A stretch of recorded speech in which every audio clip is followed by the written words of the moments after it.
الحمد لله رب العالمين والصلاة والسلام على خاتم النبيين أما بعد فأعوذ بالله من الشيطان الرجيم بسم الله الرحمن الرحيم سورۃ البقرہ کا آغاز ہے اور قرآن پاک کی سورتوں کے جو نام رکھے گئے اکثر ان میں ایسا ہی ہوتا ہے کہ اس سورہ مبارکہ میں کوئی واقعہ بیان کیا گیا یا کوئی اہم بات ذکر کی گئی تو اسی واقعے کی وجہ سے اس سورت کا نام رکھ دیا جاتا ہے۔ اس سورت کا نام سورۃ البقرہ ہے اور یہ مدینہ منورہ میں نازل ہونے والی پہلی سورہ مبارکہ ہے۔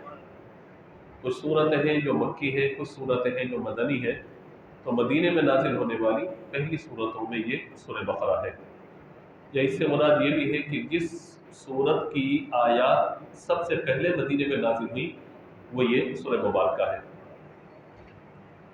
40 رکوع ہیں اور 286 آیات ہیں۔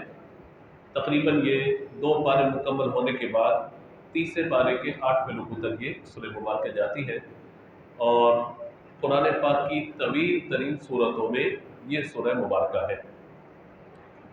چونکہ بقرہ عربی میں گائے کو کہا جاتا ہے اس وجہ سے کہ اس سورہ مبارکہ کے 8ویں اور 9ویں رکوع کی آیت نمبر 67 سے لے کر 73 تک، یعنی 7 آیات ایسی ہیں کہ جن میں اللہ تعالیٰ نے گائے کے واقعے کو بیان فرمایا۔ بقرۃ الگائے کو کہتے ہیں، تو اس وجہ سے اس سورہ مبارکہ کو سورۃ البقرہ کہا جاتا ہے۔ حضور اکرم صلی اللہ تعالی علیہ وآلہ وسلم نے ارشاد فرمایا، مسلم کی حدیث مبارکہ ہے، حضرت ابو امامہ باہلی رضی اللہ تعالیٰ عنہ روایت کرتے ہیں کہ رحمت عالم صلی اللہ تعالیٰ علیہ وآلہ وسلم نے فرمایا، قرآن کی تلاوت کیا کرو کیونکہ وہ قیامت کے دن اپنی تلاوت کرنے والوں کی شفاعت کرے گا۔ اور فرمائے کہ 2 روشن سورتیں یعنی سورۃ البقرہ اور سورہ آل عمران، پہلی سورہ بقرہ اس کے بعد سورہ آل عمران ہے، فرمائے کہ ان 2 کی بھی تلاوت کرو کیونکہ یہ دونوں قیامت کے دن اس طرح آئیں گے جس طرح 2 بادل یا 2 سائبان ہوتے ہیں یا 2 اڑتے ہوئے پرندوں کی قطاریں ہوتی ہیں، اور فرمائے کہ یہ دونوں صورتیں اپنے پڑھنے والوں کی شفاعت کریں گی۔ اور حدیث کے اختتام پہ یہ ہے کہ سورۃ البقرہ پڑھو کیونکہ اس کے پڑھتے رہنے میں برکت ہے اور نہ پڑھنے میں ثواب سے محروم رہ جانے میں حسرت ہے۔ اور فرمایا کہ اس سورت کی تاثیر یہ ہے کہ اس سورت کی تلاوت کرنے والا جو ہوگا مستقل جادوگر اس کا مقابلہ کرنے کی طاقت نہیں رکھتے، یعنی خدا نخواستہ اگر کسی بھی کوئی جادو کے اثرات ہو، کوئی معاملہ ہو، تو سورۃ البقرہ کی وہ تلاوت کرے، اللہ تبارک و تعالیٰ اس کو اس جادو کے اثر سے محفوظ فرما دے گا، اور اگر خدا نخواستہ کوئی جادو ہے تو وہ دور ہو جائے گا۔ اسی طرح دوسری روایت میں، یہ مسلم شریف کی روایت ہے، یہ بھی فرمائے کہ اپنے گھروں کو قبرستان نہ بناؤ، یعنی اپنے گھروں میں اللہ تعالیٰ کی عبادت کی کرو، اور شیطان اس گھر سے بھاگ جاتا ہے جس میں سورۃ البقرہ کی تلاوت کی جاتی ہے۔ اسی طرح جو آخری 2 آیات ہیں، آمن رسول اللہ یکلف اللہ، جو آخری سورۃ البقرہ کی 2 آیات ہیں، انہیں تو بعض احادیث میں اللہ کے عرش کا خزانہ کہا گیا ہے۔ اور یہ بھی یاد رکھیے گا کہ آخری جو 2 آیات ہیں، باقی قرآن پاک اللہ تعالیٰ نے جبریل امین علیہ السلام کے ذریعے حضور کو عطا فرمایا، یہ آخری 2 آیات سورۃ البقرہ کی جو ہے، یہ اللہ نے معراج کی رات اپنے محبوب کو براہ راست عطا فرمایا، تو اس وجہ سے یہ آخری 2 آیات میں ان کی بڑی فضیلت ہے۔ صبح شام یا دن رات پڑھنے کے بارے میں فرمایا گیا کہ ضرور پڑھ لینا چاہیے، اور فرمایا کہ جو شخص رات میں سورۃ البقرہ کی آخری 2 آیات پڑھ لے گا وہ اسے ناگہانی مسائل سے کافی ہو جائے گا، یعنی اگر کچھ اور تلاوت نہ بھی کر پایا بندہ، اور اگر کم از کم اس نے سورۃ البقرہ کی آخری 2 آیات بھی اگر تلاوت کر لی، تب بھی اللہ تبارک و تعالیٰ کی رحمت سے یہ 2 آیات اس کے لیے کفایت کر جائے گی۔ اسی طرح اس سورہ مبارکہ میں ایک طویل جو ہے وہ آیت مبارکہ ہے جس کو آیت الکرسی کہا جاتا ہے، یعنی لمبی آیت ہے کافی۔ وہ فرمایا گیا اس کے بارے میں، حضرت ابو ہریرہ رضی اللہ تعالیٰ عنہ روایت کرتے ہیں، ترمذی کتاب فضائل القرآن کی روایت مبارکہ ہے، رحمت عالم صلی اللہ تعالیٰ علیہ وآلہ وسلم نے فرمایا، ہر چیز کی ایک بلندی ہے اور قرآن کی بلندی سورۃ البقرہ ہے۔ اور فرمایا کہ جو شخص اس میں جو ایک آیت ہے جو تمام آیتوں کی سردار ہے اس کی تلاوت کرے، اور وہ آیت آیت الکرسی ہے، اللہ لا الہ الا هو الحی القیوم۔ ضمن یہ بات بھی سمجھ لیجئے کہ جو شخص ہر نماز کے بعد آیت الکرسی پڑھنے کا عادی ہوگا، اس کے اور جنت کے درمیان فقط موت حائل ہوگی، جیسے انتقال کرے کہ جنت میں داخل ہو جائے گا۔ تو آیت الکرسی کی بہت بڑی فضیلت ہے، تو یہ یاد کر لینی چاہیے اور اس کو ضرور پڑھنا چاہیے۔ آخری روایت مبارکہ اس پر اس کے بعد سورۃ البقرہ کے مضامین پھر ترجمے کی طرف ہم چلیں گے، تاکہ ایک ذہن کے اندر پورا نقشہ سورۃ البقرہ کا موجود رہے کہ اس میں ہم کیا کیا پڑھیں گے اور کیا کیا چیزیں اس میں بیان کی جائے گی۔ تھوڑا سا اگر آپ سامنے آ جائے تو مجھے بات کرنے میں آسانی ہو جائے گی۔ حضرت سعد بن سعدی رضی اللہ تعالیٰ عنہ فرماتے ہیں کہ رحمت عالم صلی اللہ تعالیٰ علیہ وآلہ وسلم نے فرمایا، جس نے رات کے وقت یا دن کے وقت اپنے گھر میں سورۃ البقرہ کی تلاوت کی تو 3 دن تک شیطان اس کے گھر کے قریب نہیں آئے گا، اور جس نے رات کے وقت اپنے گھر میں سورۃ البقرہ کی تلاوت کی تو 3 راتیں شیطان اس کے گھر میں داخل نہ ہوگا۔ تو یہ اندازہ لگائیے کہ سورۃ البقرہ کتنی برکت والی سورہ مبارکہ ہے، اور ہمیں کوشش کرنی چاہیے کہ اس سورہ مبارکہ کو اچھی طرح پڑھ لیا جائے۔ جو قرآن پاک حفظ کیے ہوئے ہیں وہ چاہے تو روزانہ اس کی تلاوت کریں اپنے گھروں میں، اور جو حفظ کیے ہوئے نہیں ہیں اچھی طرح ناظرہ پڑھنا جانتے ہیں تو اچھی طریقے سے قواعد و مخارج کے ساتھ اس سورت کو تلاوت کرنا سیکھ لیں، اور روزانہ اگر گھر میں اس کی تلاوت کی جائے گی تو انشاءاللہ اس کی برکتیں حاصل ہوں گی انشاءاللہ۔ اللہ تعالی ہم سب کو سورۃ البقرہ کی تلاوت کی توفیق عطا فرمائے۔ اب اس کے مضامین کیا ہیں جو ہم 40 رکوع آگے پڑھیں گے انشاءاللہ سورۃ البقرہ کے، ان میں کیا کیا مضامین بیان ہوئے۔ فرمایا کہ یہ قرآن پاک کی ایک بڑی سورہ مبارکہ ہے، اس میں بنی اسرائیل یعنی حضرت یعقوب علیہ السلام کی اولاد جو ہے، یعقوب حضرت اسرائیل حضرت یعقوب علیہ السلام کا لقب ہے، اور بنی اسرائیل جب کہا جاتا ہے تو مراد ہوتا ہے کہ اے اولاد یعقوب علیہ السلام۔ حضرت ابراہیم علیہ السلام کے 2 صاحبزادے، ایک حضرت اسحاق ہے، ایک حضرت اسماعیل ہے علیہ السلام۔ حضرت اسحاق علیہ السلام کے صاحبزادے حضرت یعقوب ہیں، اور 12ویں پارے میں جب تفسیر پڑھیں گے تو یہ واقعہ آ جائے گا انشاءاللہ کہ جب قوم لوط پر فرشتے عذاب نازل کرنے کے لیے آئے تھے تو آپ کو بشارت دی گئی تھی حضرت اسحاق حضرت یعقوب علیہ السلام کی، فبشرناہ باسحاق ومن وراء اسحاق یعقوب، یعنی اللہ تعالیٰ حضرت ابراہیم علیہ السلام کو بڑھاپے میں ایک بیٹا عطا فرمایا کہ جس کا نام اسحاق ہوگا، اور پھر حضرت اسحاق علیہ السلام کو جو بیٹا عطا فرمایا ان کا نام یعقوب ہوگا، اور پھر ان سے اللہ تعالیٰ بنی اسرائیل کے انبیاء کو بھیجے گا۔ تو یہ 12ویں پارے میں انشاءاللہ ہم اس کو مطالعہ کر لیں گے۔ تو فرمایا کہ بنی اسرائیل پر جو اللہ نے انعامات نازل فرمائے نا، ان انعامات کا ذکر ہے۔ اسی طرح جب انعامات ہوئے تو انعام کے مقابلے میں کل درس میں مفتی صاحب کا آپ درس سن چکے ہیں کہ انعام کے بدلے شکر ادا کیا جاتا ہے، اللہ کی حمد کی جاتی ہے۔ جب اللہ تعالیٰ نے انعام آئے، کوئی رحمت آئے، اللہ کی نعمت مل جائے، اس پر کیا کرنا چاہیے؟ اللہ کا شکر ادا کرنا چاہیے۔ تو بنی اسرائیل نے شکر ادا نہ کیا بلکہ اللہ کی نافرمانی کی، ناشکری کی، ان کا ذکر ہوا۔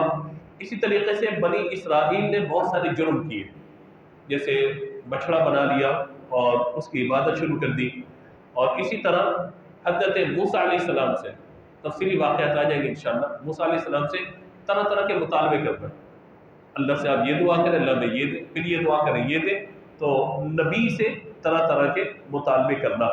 اچھا جب بات پوری ہو جاتی تھی پہلے کہتے تھے اگر یہ ہو جائے تو ہم انعام جب مل جائے گا آپ ایمان لے آئیں گے، جب یہ رحمت ملے گی انعام ملے گا تو ہم آپ کی فرما برداری کریں گے، لیکن جیسے ہی انعام ملتا تھا نعمت ملتی تھی پھر نافرمان ہو جاتا، پھر اللہ کا عذاب آ جاتا، پھر کہتے تھے آپ اس عذاب کو دور کریں۔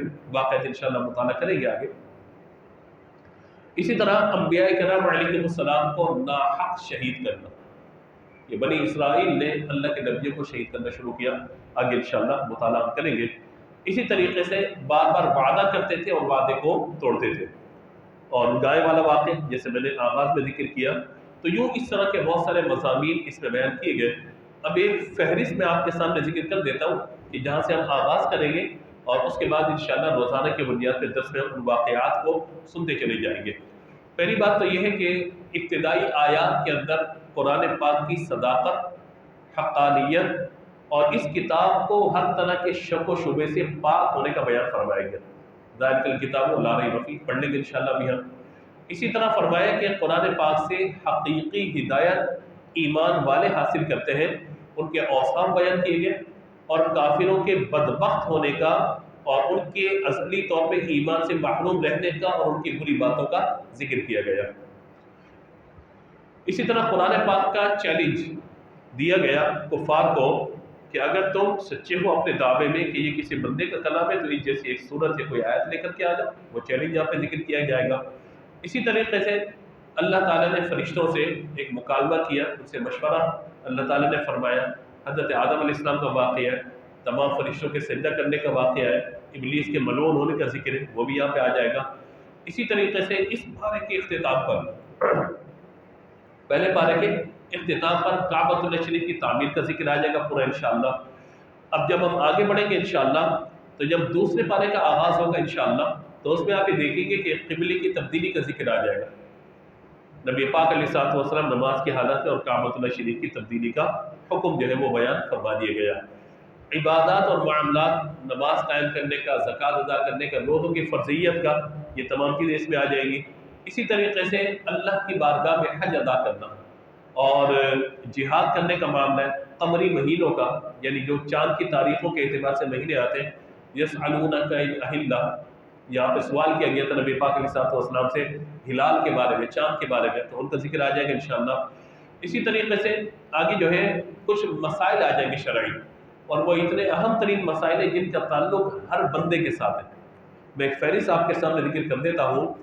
دیکھیے، والدین رشتہ داروں کے ساتھ حسن سلوک کا ذکر ہے، یتیموں کے ساتھ معاملات کا ہے، نکاح کا ذکر آ جائے گا، طلاق کا ہے، رضاعت کا ذکر ہے، عدت کا ذکر آئے گا. اسی طریقے سے کوئی شخص قسم کھا لے کہ میں اپنی بیوی کے قریب نہیں جاؤں گا، ایلا کرنا کہلاتا ہے، یہ ہو جائے گا. اسی طریقے سے جادو کا ذکر آ جائے گا، لوگوں کو ناحق قتل کرنے کا ذکر ہے، شراب ہے، سود ہے، جوا ہے، ناپاکی کی حالت میں میاں بیوی کے بارے میں کیا حکام ہے. یہ تمام شرعی احکامات اسی سورہ مبارکہ میں انشاءاللہ آپ مطالعہ فرمائیں گے، اور انشاءاللہ ہم سب مل کر ان مسائل کو سیکھنے کی کوشش کریں گے. اسی طرح برکت والا تابوت سکینہ، دوسرے پارے کے اختتام پر اس کا ذکر آ جائے گا کہ ایک ایسا تابوت تھا کہ جس کے اندر انبیاء کرام علیہ السلام کے تبرکات تھے، اور اس تابوت کی برکت یہ تھی کہ اس کو تابوت سکینہ کہا جاتا تھا. یعنی جب وہ تابوت نظر آتا تھا بنی اسرائیل کو انہیں سکون مل جاتا تھا، سکینہ و اطمینان ان میں آ جاتا تھا، اور وہ اس تابوت کو آگے رکھ کر جب جہاد کرتے تھے اللہ تعالیٰ انہیں فتح عطا فرما دیتا تھا. تو یہ ساری چیزیں انشاءاللہ ہم پڑھیں گے. پھر اسی طریقے سے مردوں کو زندہ کرنا، حضرت عزیر علیہ السلام کا واقعہ آ جائے گا، حضرت ابراہیم علیہ السلام کا واقعہ آ جائے گا. 4 پرندے آپ نے لیے اور ان کو اللہ کی بارگاہ میں آپ نے کہا تھا یا اللہ مردوں کو کیسا زندہ کرے گا، تو 4 پرندے لینا، پھر ان کو مختلف یعنی قیمہ کر دیا، ان کے سر اپنے پاس رکھے اور قیمہ بنا کے پہاڑ کی چوٹی پہ رکھ دیا، پھر بلایا ثم ادعوہم یأتینک سعیا. تو 30 پارے میں انشاءاللہ ہم ان کا بھی مطالعہ کر لیں گے. اور اس سورت کے آخر میں اللہ کی بارگاہ میں رجوع کرنے کا ذکر ہے، گناہوں سے توبہ کرنے، کفار کے خلاف مدد طلب کرنے کی طرف مسلمانوں کی توجہ دلائی گئی ہے. تو جو آخری 2 آیات ہیں ان میں ایمان کا بھی ذکر ہے اور عقائد کا بھی تفصیلاً ذکر فرمایا گیا ہے. تو ایک اجمالی خاکہ سمجھیے کہ ایک فہرست میرے اور آپ کے سامنے آ گئی ہے کہ سورہ مبارکہ میں ہم کیا کیا پڑھیں گے. تو غالباً اب مجھے اور آپ کو اس بات کا پابند ہونا چاہیے کہ ہم وقت پر آ جائیں اور مکمل وقت درس میں شامل رہیں، تاکہ کوئی بھی چیز ہماری مس نہ ہونے پائے اور ہر چیز کو ہم سیکھنے میں کامیاب ہو جائیں. اور جب سیکھیں تو ابھی سے نیت کریں گے کہ اللہ تعالی ہمیں اس پر عمل کی توفیق بھی عطا فرما دے. بلند آواز سے کہیے آمین. آغاز کرتے ہیں بسم اللہ الرحمن الرحیم، اللہ کے نام سے شروع جو بہت مہربان رحمت والا. الف لام میم. الف لام میم یہ حروف مقطعات میں سے قرآن پاک کی 29 سورتوں کے شروع میں یہ حروف مقطعات آئے ہیں.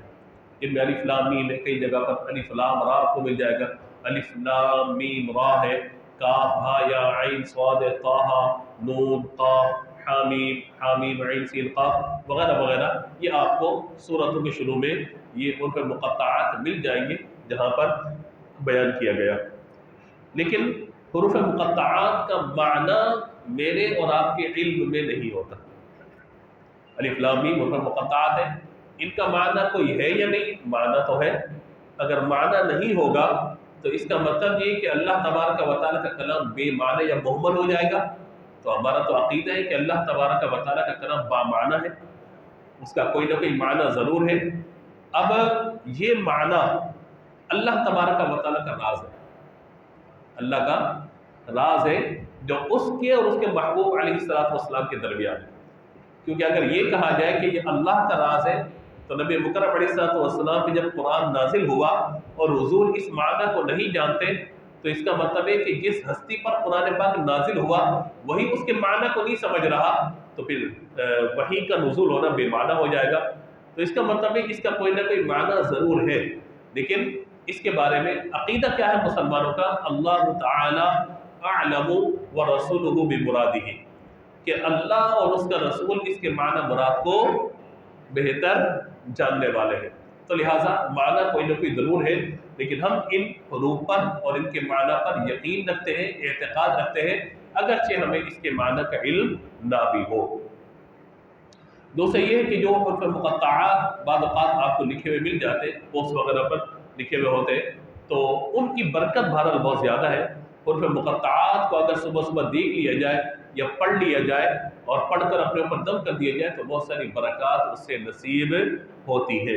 لیکن پڑھ کے فقط دم کر کے یہ کہنا ساری برکتیں مل جائیں، نماز چھوڑ دے، بندہ جھوٹ بولتا رہے، حرام روزی کماتا رہے اور گناہ کرتا رہے، تو یہ معنی نہیں ہے. مراد یہ ہے کہ اللہ تبارک و تعالیٰ کے ان حروف جو راز ہے اللہ تعالیٰ کی، ان کی برکت سے اللہ تعالیٰ ہمارے معاملات کو آسان فرما دے اور اللہ تعالیٰ ہمیں اہدنا الصراط المستقیم، صراط المستقیم، اس پر چلنے کی توفیق عطا فرما دے. آگے فرمایا ذالک الکتاب لا ریب فیہ ھدی للمتقین. آیات آپ کے سامنے موجود ہے. ذالک الکتاب، اچھا کچھ حروف ہیں کہ جو ہمارے اردو میں بھی استعمال ہو جاتے ہیں، جیسے کتاب ہے یہ ہمارے استعمال ہوتا ہے. فی قرآن پاک میں جہاں بھی آئے گا اس کا معنی ہوگا میں. فا یاد فی جہاں بھی آئے گا اس کا معنی کیا ہوگا؟ میں. اور جہاں پر لا آئے گا نا، لام زبر لا، اس کا معنی ہوگا نہیں. سمجھ میں آ گیا؟ اور للمتقین میں لام کے نیچے زیر ہے. کل جو ہے وہ آپ کو بتا چکے کہ جب لام کے نیچے زیر ہو تو اس کا معنی ہوگا تاکہ یا لیے، اس معنی کے اندر آئے گا. تو دیکھیں ذرا، ذالک الکتاب لا ریب فیہ، فرمائے کہ یہ ذالک الکتاب، یہ وہ بلند رتبہ کتاب ہے لا ریب فیہ، جس میں کسی شک کی گنجائش نہیں، جس میں کسی شک کی گنجائش نہیں. اور فرمایا کہ ھدی للمتقین، اس میں متقین کے لیے، ڈرنے والوں کے لیے ہدایت ہے. اب یہ ایک دو باتیں ہم سمجھ لیتے ہیں.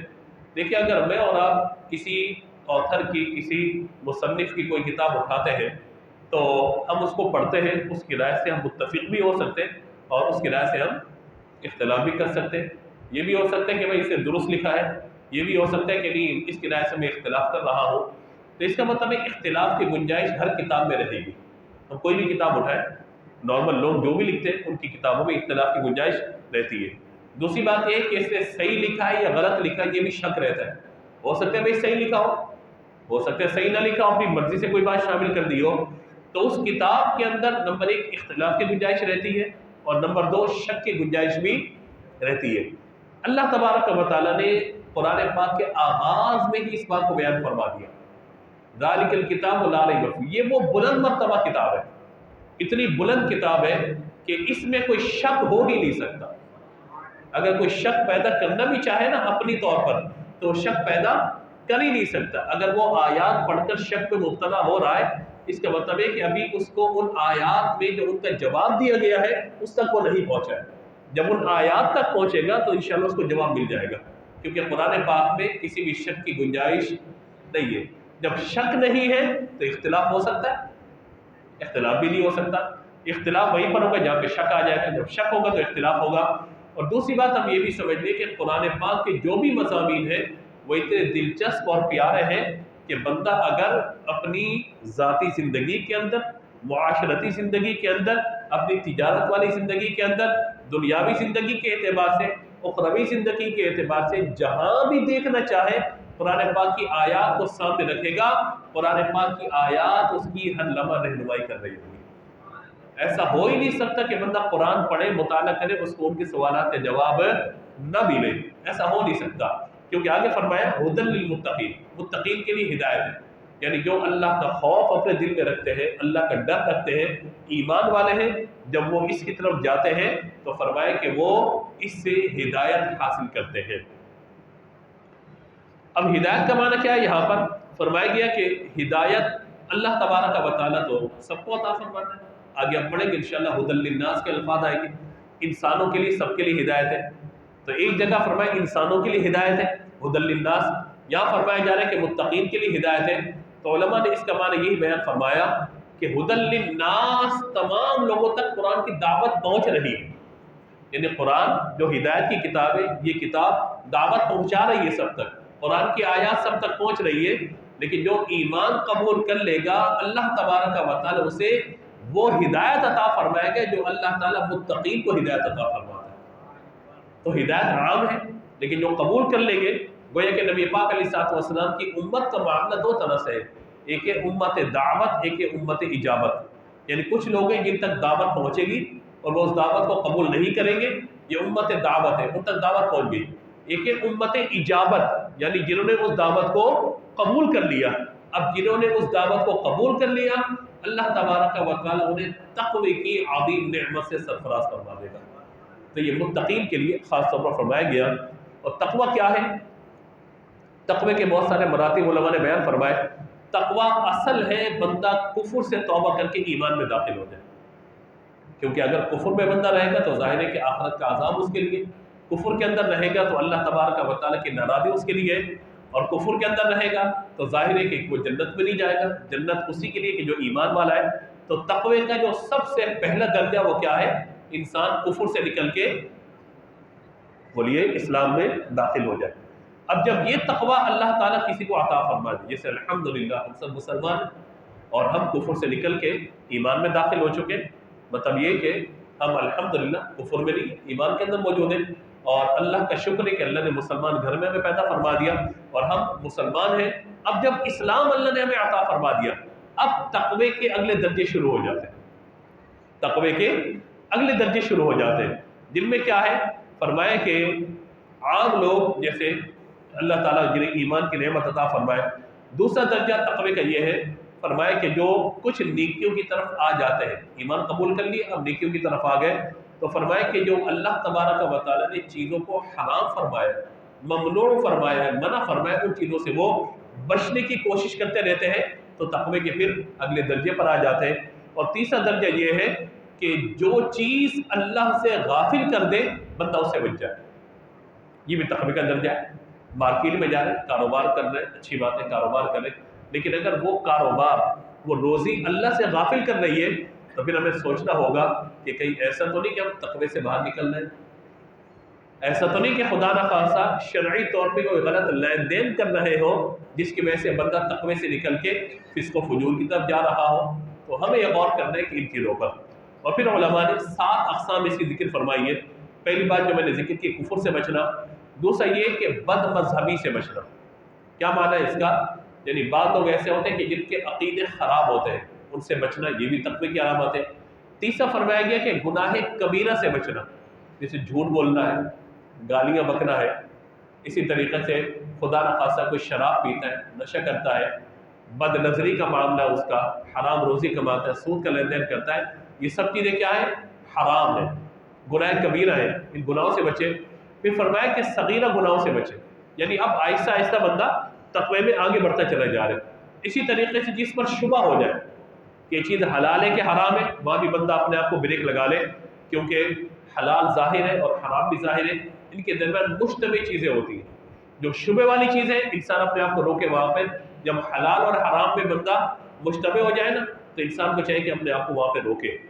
اسی طریقے سے فرمایا کہ نفسانی خواہشات سے بچنا، جو خواہشات نفسانی ہے بندہ ان سے اجتناب کرے، اور ساتھ ہی بات یہ بیان کی گئی کہ جو چیزیں اللہ سے دور کر دیں بندہ ان سے بچنا شروع ہو جائے۔ تو یہ تقوی کے مختلف درجات جو ہیں یہاں پہ بیان فرمائے گئے، لہٰذا ہمیں کوشش کرنی ہے تقوی اختیار کریں۔ اور بزرگوں نے ایک بڑا پیارا جملہ بیان فرمایا ہے تقوی کے اعتبار سے، میں سمجھتا ہوں کہ وہ اگر ہم اپنی زندگی میں شامل کر لیں تو بہت آسانی ہو جائے گی۔ فرمایا کہ ہدی للمتقین، متقین کو اللہ تعالیٰ جو ہے وہ ہدایت عطا فرماتا ہے یا تقوی انہیں عطا فرماتا ہے۔ تو فرمایا کہ اس سے مراد یہ ہے کہ جس کام سے اللہ نے منع کیا ہے بندہ اس کام سے رک جائے، یا دوسرے الفاظ میں یہ کہہ دوں کہ جہاں اللہ نے جانے کا منع کیا ہے بندہ وہاں جانے سے بچ جائے، سمجھے وہ متقی ہو گیا۔ اور اصل تقویٰ اللہ کا ڈر اور خوف دل کے اندر ہونا چاہیے، کیونکہ انسان دو وجہ سے بچتا ہے، یا تو ڈر سے بچتا ہے یا محبت سے بچتا ہے۔ اللہ کی محبت کا تقاضا یہ کہ اللہ کی نافرمانی نہ کرے، اور ڈر کا تقاضا یہ کہ اگر میں نافرمانی کروں گا اللہ مجھ سے ناراض نہ ہو جائے۔ تو یہ دونوں چیزیں اگر بندے کے دل کے اندر آ جائے تو انسان تقویٰ اختیار کر لیتا ہے۔ اب دیکھیے یہاں سے لے کر اگلی جو 3 آیات ہیں ان میں خاص ایمان والوں کا ذکر کیا گیا۔ اب ہم غور کریں کہ ان ایمان والوں کی صفات ہمارے اندر موجود ہے یا نہیں ہے۔ دیکھیے فرمایا الذین یؤمنون بالغیب ویقیمون الصلاۃ ومما رزقناہم ينفقون۔ فرمایا وہ لوگ کہ جو غیب پر ایمان لاتے ہیں، یؤمنون بالغیب، غیب پر چھپی ہوئی چیزوں پر ایمان لاتے ہیں، ویقیمون الصلاۃ، نماز قائم کرتے ہیں، ومما رزقناہم ينفقون، ہمارے دیے ہوئے میں سے کچھ ہماری راہ میں خرچ کرتے ہیں۔ یہ 3 صفات یہاں بیان ہوئی ہیں۔ نمبر 1 یہ ہے، فرمایا کہ بغیر دیکھے ایمان لے کر آنا۔ کیا مطلب ہے اس کا بغیر دیکھے ایمان لانا؟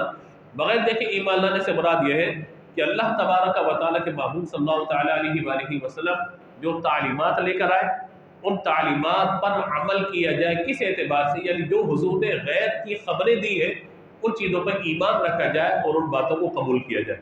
مثال کے طور پر کچھ چیزیں یہ ہیں کہ اللہ تبارک و تعالیٰ کی ذات کو ہم نے دیکھا نہیں ہے، بے دیکھے اللہ کی ذات پر ایمان لاتے ہیں فقط نبی مکرم علیہ الصلوۃ والسلام کے فرمانے کے مطابق۔ اسی طریقے سے آخرت کے معاملات کو ہم نے دیکھا نہیں، قیامت کے دن کو ہم نے نہیں دیکھا، جنت و دوزخ کو ہم نے نہیں دیکھا، فرشتوں کو نہیں دیکھا۔ تو یہ جو غیب کی چیزیں، پوشیدہ چھپی ہوئی چیزیں، فرمایا کہ ان پر ایمان لایا جائے۔ اور ظاہر ہے کہ یہ خبریں ہمیں کس نے دی ہیں؟ اللہ کے رسول صلی اللہ تعالیٰ علیہ وآلہ وسلم نے۔ دوسرا فرمایا یہاں پر کہ وَيُقِيمُونَ الصَّلَاةَ، اب یہ ایمان آ گیا نا یہاں پر، اب ایمان کے بعد اعمال کا ذکر کیا جا رہا ہے۔ یاد رکھیں ایمان، عقیدہ الگ ہے، عمل الگ ہے۔ عقیدہ جو ہے وہ باہر کوئی چیز نہیں ہوتی، عقیدہ ہوتا ہے ہمارے دماغ اور ہمارے دل کے اندر۔ مثال کے طور پہ اللہ کو میں ایک مانتا ہوں، باہر تھوڑی دکھاؤں گا، کہاں ہے وہ عقیدہ؟ ہمارے ذہن کے اندر ہے، ہماری سوچ و فکر عقیدہ، اور ہمارے دل کے اندر وہ بات موجود ہے۔ فرشتوں کو ہم مانتے ہیں، باہر نکال کے کیسے دکھائیں گے؟ اس کا مطلب ہے کہ ہمارے ذہن کے اندر یہ بات جو ہے موجود ہے۔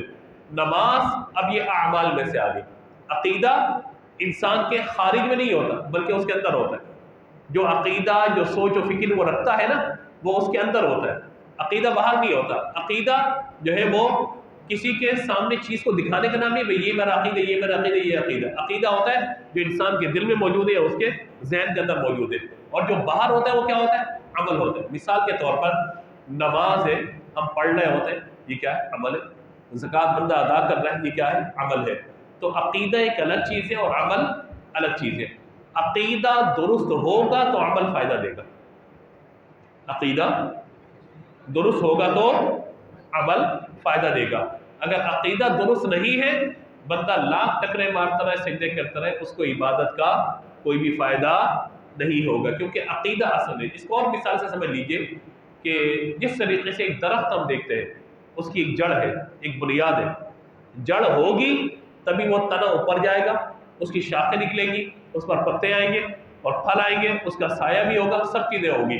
تو اگر وہ جڑ ہی نہ ہو، بنیاد ہی نہ ہو، اوپر بتائیے وہ تنا اوپر جائے گا؟ اس کی شاخیں نکلیں گی، اس کے پتے نظر آئیں گے، اس کا سایہ ملے گا، اس کے پھل ملیں گے؟ نہیں ملے گا۔ تو ایمان اور عقیدہ یہ اصل ہے۔ ایمان ہوگا تو اعمال بندے کے کام آئیں گے، ورنہ اللہ تبارک و تعالیٰ کی بارگاہ میں ان اعمال کا کوئی فائدہ نہیں ہے، نہ ان کا کوئی اجر ملے گا جن کے عقیدے خراب ہیں۔ اب یہیں سے اس بات کو ہم سمجھ لیتے ہیں کہ بعض اوقات کچھ لوگ ہوتے ہیں غیر مسلم، بڑی چیریٹی کر رہے ہوتے ہیں، بڑا جی مکان لوگوں کو بنا کے دے رہے، کہیں پہ خدا نہ خاصا حادثات ہو گئے، وہ ان کو ٹینٹ بھجوا رہے ہیں، سب چیزیں بھی، مگر مسلمان نہیں ہے۔ ان کا عمل دنیا کے ساتھ ہے، دنیا میں انہیں سخی کہہ دیا جائے گا، دنیا میں انہیں جو ہے وہ بڑا شہنشاہ کہہ دیا جائے گا، دنیا کے اندر ان کو بڑا جو ہے مطلب کہا کہہ دیا جائے گا بھائی بڑی عزت والا ہے یہ، آخرت میں اللہ کی بارگاہ میں ان کا کوئی اجر اسی کا ہے جس نے ایمان قبول کیا، اجر اسی کا جس کا عقیدہ درست ہے۔ اسی لیے بعض اوقات چیریٹی کرنے والے نا اس طرح کی باتیں کر دیتے کہ بھائی بس ایمان کچھ بھی نہیں ہوتا، عقیدہ کچھ بھی نہیں ہے، خلق خدا کی جو ہے مدد کی جائے۔ ہم کہتے ہیں خلق خدا کی مدد سے مراد اگر آپ کا یہ ہے کہ میرا عقیدہ کچھ بھی ہو، میں لوگوں کی خدمت کروں گا، بد عقیدہ ہو جاؤں میں، خدا نہ خواستہ کافر ہو جاؤں، گمراہ ہو جاؤں اور میں لوگوں کی خدمت کر کے جنت میں چلے جاؤں گا، تو ایسا کوئی بھی عقیدہ اسلام سے ثابت نہیں ہے۔ پہلے مسلمان ہو، اس کے بعد لوگوں کی خدمت کرے، ایمان کا فائدہ بھی ہوگا اور جو عمل کریں گے اللہ اس کا اجر بھی قیامت کے دن عطا فرمائے گا۔ تو یہ ذہن میں ہمیں ضرور رکھنا ہے۔ آج یہ چیز بہت زیادہ زور پکڑ رہی ہے کہ اگر کوئی غیر مسلم چیریٹی کر رہا ہے یا لوگوں کے ساتھ اچھا رویہ اسے رکھا ہوا ہے تو کہتے ہیں لو جی اس کی مثال لے لو۔ ہم کہتے ہیں اگر اتنا اچھا ہے وہ اور اگر اتنا اللہ کی مخلوق سے محبت کرنے والا ہے تو اس رب پہ ایمان لے آئے نا، جس رب کی مخلوق کی خدمت کر رہا ہے ایمان لے کر آئے۔ اسی طرح سے ایک چیز اور میں آپ کو عرض کرنا چاہتا ہوں، ہمارے یہاں آج کل صلح کلیت کا بھی ایک ماحول بنتا چلے جا رہا ہے۔ صلح کلیت کیا ہے؟ سب صحیح ہے۔ صلح کلیت کیا ہے؟ سب صحیح ہے، اور اس کی مثال ہمیں بعض اوقات نظر آتی ہے۔ ابھی بھی جیسے کچھ دن قبل جو ہے وہ نمائش پہ وہ ایک تنظیم نے جو ہے وہ نبی پاک علیہ الصلوۃ والسلام کے میلاد کے حوالے سے وہ جلسہ کیا اور جو ہے لوگوں کو جمع فرمایا، اور اس کے اندر غیر مسلم بھی آئے، اس کے اندر جو ہے مختلف مکاتب فکر کے لوگ بھی آئے، مختلف مذاہب کے لوگ بھی آ گئے، اور کہا گیا سب آ کر جو ہے نبی مکرم علیہ الصلوۃ والسلام کا میلاد بیان کر رہے ہیں۔ اگر تو اتنے اچھے سب ہو چکے ہیں اور حضور صلی اللہ تعالیٰ علیہ وآلہ وسلم کو غیر مسلم اتنا اچھا سمجھنے لگ گئے ہیں تو ہونا یہ چاہیے کہ نبی پاک علیہ الصلوۃ والسلام پر ایمان لے کر آ جائے۔ بات سمجھ میں آ رہی ہے؟ دنیا داری دکھاوا یہ کچھ اور ہے بھائی۔ اگر رسول اللہ صلی اللہ تعالیٰ علیہ وآلہ وسلم کی آپ شان بیان کر رہے ہیں اور آپ غیر مسلم ہیں تو ہونا تو یہ چاہیے کہ پھر آپ حضور پہ ایمان لے کر آ جائیں۔ یہ جو دو نمبری ہو رہی ہے نا ہمارے یہاں، مطلب جو ہے وہ غیر مسلم آئے حضور کی تعریف کرنے کے تو لوگ غیر مسلموں نے تعریف کر دی حضور کی، اصل تعریف تو تب ہوگی جب حضور کی دعوت کو قبول کیا جائے گا۔ میں بات سمجھا پا رہا ہوں آپ کو؟ صلح کلیت آج ہمارے بڑھتی چلی جا رہی ہے، یعنی ہم چلے جائیں مندروں میں، وہ آ جائیں مسجد کے اندر، یہ کون سا بھائی، یہ کیا کرنے جا رہے ہیں آپ؟ تو اس طرح کا کوئی بھی معاملہ شرعاً جائز نہیں ہوتا، اور یہ صرف چو چو کا مربع سمجھ لیجئے یا لوگوں کو دکھاوے کے اعتبار سے چیزیں سمجھ لیجئے، ورنہ یاد رکھیے گا کہ اس طرح کا شرعاً کوئی گنجائش کا معاملہ نکلتا نہیں ہے کہ صلح کلیت والا معاملہ آ جائے۔ بعض لوگوں نے اس کو بڑا سراہا، لیکن ہماری نظر میں یہ عمل درست نہیں ہے۔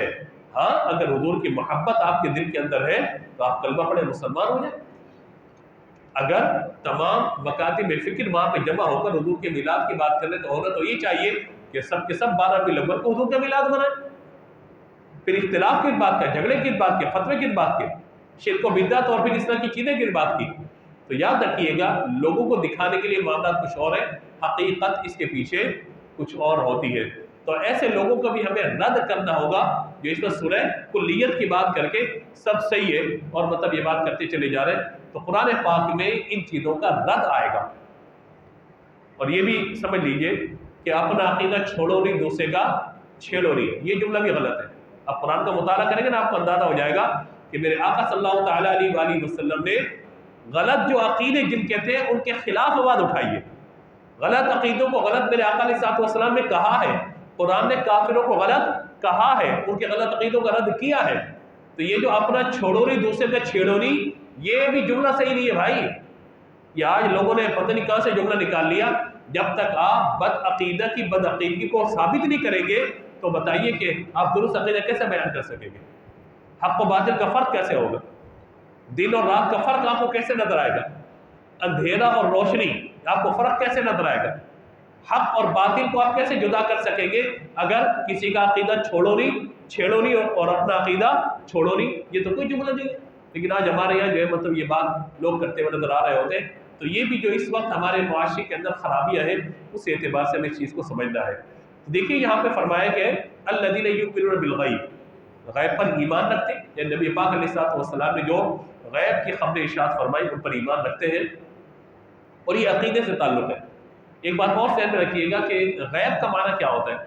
حواس خمسہ اور عقل سے ہم نہ جان سکے، ہم جسے دیکھ نہ سکے، چھو نہ سکے، محسوس نہ کر سکے اور اپنی عقل سے اسے جان نہ سکے، وہ غیب ہوتا ہے۔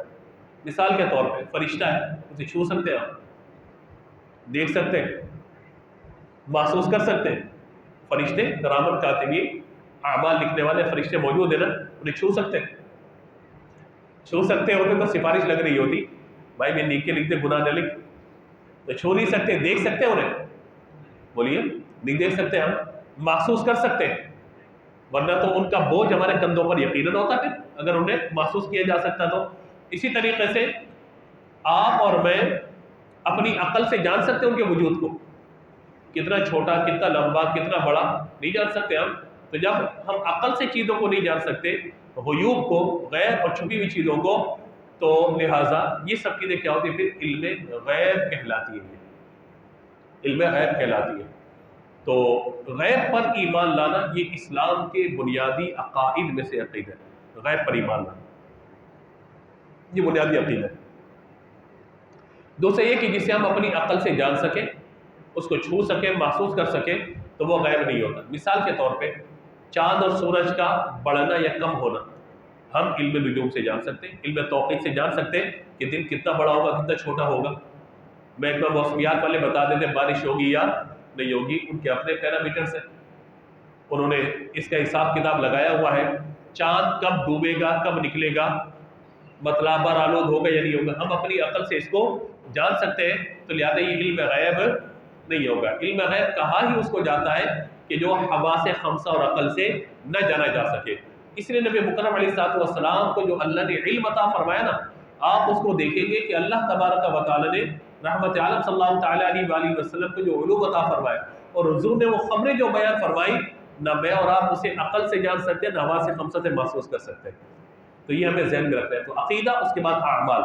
اعمال میں پہلی بات کیا ذکر کی گئی؟ وَيُقِيمُونَ الصَّلَاةَ، نماز کو قائم کرتے ہیں، یا یہ نہیں فرمایا وَيُقِيمُونَ الصَّلَاةَ نماز پڑھتے ہیں۔ نماز پڑھنا تو ایک دفعہ پڑھ لی، ایک دفعہ نہیں پڑھی، فرمایا نماز کو قائم رکھنا۔ قائم رکھنا کیا ہے؟ قائم رکھنے کا معنی یہ ہوتا ہے نماز کو مستقل پڑھنا، درست طریقے سے پڑھنا، اور اس کے شرائط اور اس کے فرائض کو سامنے رکھتے ہوئے درست انداز سے نماز کو ادا کرنا۔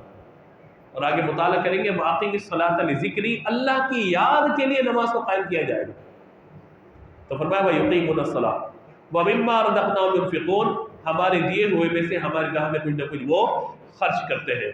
تو اللہ توفیق عطا فرمائے تو اللہ کی راہ میں خرچ کرنا چاہیے۔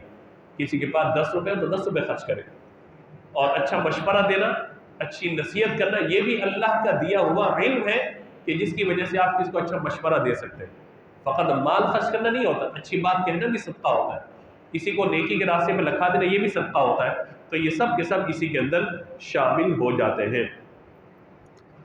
اگلی آیت مبارکہ فرمایا کہ والذین یؤمنون بما انزل الیک وما انزل من قبلک وبالآخرۃ هم یوقنون، اور وہ ایمان لاتے ہیں اس پر جو تمہاری طرف نازل کیا گیا اور جو تم سے پہلے نازل کیا گیا، وبالآخرۃ هم یوقنون، اور وہ آخرت پر یقین رکھتے ہیں۔ یوقنون یقین کے معنی کے اندر ہے۔ اب یہاں بھی ہم ایک بات اور سمجھ لیں کہ جس طرح عقیدے کی ہم نے بات کی ہے، اسی طریقے سے اللہ تبارک و تعالیٰ کے جتنے نبی تشریف لائے ہیں سب پر ایمان لانا ضروری ہے۔ کسی بھی ایک نبی کا انکار بندے کو اسلام سے نکال کے کفر میں داخل کر دے گا۔ اسی طریقے سے اللہ کی جتنی بھی کتابیں ہیں، آسمانی کتابیں جتنی بھی ہیں یا صحائف ہیں، ہم سب پر ایمان لے کر آتے ہیں، اور قرآن پاک پر تو یقین ہم سب کا ایمان ہوتا ہی ہے۔ تو یوں ذہن میں اپنے رکھیے گا کہ اللہ تبارک و تعالیٰ نے جو کچھ پہلے نازل فرمایا، جو کچھ نبی مکرم علیہ الصلوۃ والسلام نے نازل کیا، اور یہ بما انزل الیک وما انزل من قبلک، جو آپ پر نازل کیا گیا، جو آپ سے پہلے نبیوں پر نازل کیا گیا، سب پر ایمان لائیں گے، اور وبالآخرۃ هم یوقنون، اور عقیدہ آخرت پہ بھی یقین رکھتے ہوں گے۔ اب جن لوگوں کی یہ صفات ہو جائیں، اب ان کے لیے بشارت اور خوشخبری ہے۔ فرمایا اولئک علی ھدی من ربہم واولئک ھم المفلحون، یہی لوگ اپنے رب کی طرف سے ہدایت پر ہیں، اور یہی لوگ کامیابی حاصل کرنے والے، فلاح پانے والے۔ کیا بیان فرمایا؟ کہ پچھلے آیت کی طرف ہم جائیں گے، الذین یؤمنون بالغیب، یہ عقیدے کی بات ہوگی. اس کے بعد اعمال وَيُقِيمُونَ الصَّلَاةَ وَمِمَّا رَزَقْنَاهُمْ يُنْفِقُونَ, اور اس کے بعد فرمایا گیا بِمَا أُنزِلَ إِلَيْكَ وَمَا أُنزِلَ مِن قَبْلِكَ, یعنی جو پہلے نازل کیا گیا اور جو آپ پہ نازل کیا گیا اس پر ایمان لاتے اور آخرت پر یقین رکھتے. یہ صفات ایمان والوں کی بیان فرمائی گئی, اور پھر ان کے بعد کامیابی کی سند انہیں دے دی گئی کہ جو لوگ عقیدے بھی درست رکھیں, اعمال بھی اختیار کریں, اولئک علی ھدی من ربہم واولئک ھم المفلحون. فرمایا کہ یہی لوگ ہیں جو اپنے رب کی طرف سے ہدایت پر ہیں اور یہی لوگ کامیابی حاصل کرنے والے ہیں. اب ایک چھوٹا سا محاسبہ میں اور آپ کر لیں کہ عقیدے کے اعتبار سے خدا نہ خاصہ ہمارے عقیدے میں کوئی خرابی تو نہیں ہے. عقیدہ ہمارا درست ہے, اللہ کا شکر ادا کریں. اور اس کے بعد اعمال پر آ جاتے ہیں کہ اللہ تبارک و تعالیٰ نے ہمیں صحت عطا کر دی ہے, ہم دیکھ سکتے ہیں, سن سکتے ہیں, سونگ سکتے ہیں, محسوس کر سکتے ہیں, چل سکتے ہیں, پھر سکتے ہیں, بات کر سکتے ہیں, تو پھر ہمیں نماز کی پابندی بھی کرنی چاہیے. نماز کو چھوڑنا تو نہیں چاہیے, نماز کو قائم رکھنا چاہیے, نماز کو قائم رکھنا چاہیے. اور اس کے بعد فرمایا گیا کہ وَمِمَّا رَزَقْنَاهُمْ يُنْفِقُونَ, جو بھی اللہ نے ہمیں توفیق عطا فرمائی ہے, ہم اللہ کی راہ میں کوئی نہ کچھ دینے والے بن جائے, اللہ کی راہ میں خرچ کرنے والے بن جائے. بخل ہماری صفت کے اندر, یہ بخل کی صفت ہماری ذات میں نہیں ہونی چاہیے. اور پھر جب یہ سب چیزیں آ گئی, آخرت پر یقین بھی رکھ لیا, تو فرمایا کہ پھر اللہ تبارک و تعالیٰ نے ایسے لوگوں کو ہدایت بھی عطا فرما دی, یعنی یہ لوگ ہدایت پر ہیں اور یہ لوگ کامیاب بھی ہیں. تو ان صفات پر مجھے اور آپ کو غور کرنا ہے کہ اگر کامیابی چاہیے ان چیزوں کو ہمیں لینا پڑے گا, ان چیزوں کو اختیار کرنا پڑے گا, ورنہ ہم کامیاب نہیں ہو سکیں گے. آگے کچھ ایسے لوگوں کا ذکر ہے کہ جو اصلی کافر ہو گئے, بدبخت ہو گئے, اور جن کے دلوں پہ مہر لگا دی گئی کہ یہ اب ایمان لے کر نہیں آئیں گے. فرمایا ان الذین کفروا سواء علیہم اانذرتم ام لم تنذرهم لا یؤمنون. انا قرآن پاک میں جہاں بھی آئے گا, انا اس کا معنی آئے گا بے شک, انا اور انا اس کا معنی کیا ہوگا, بے شک.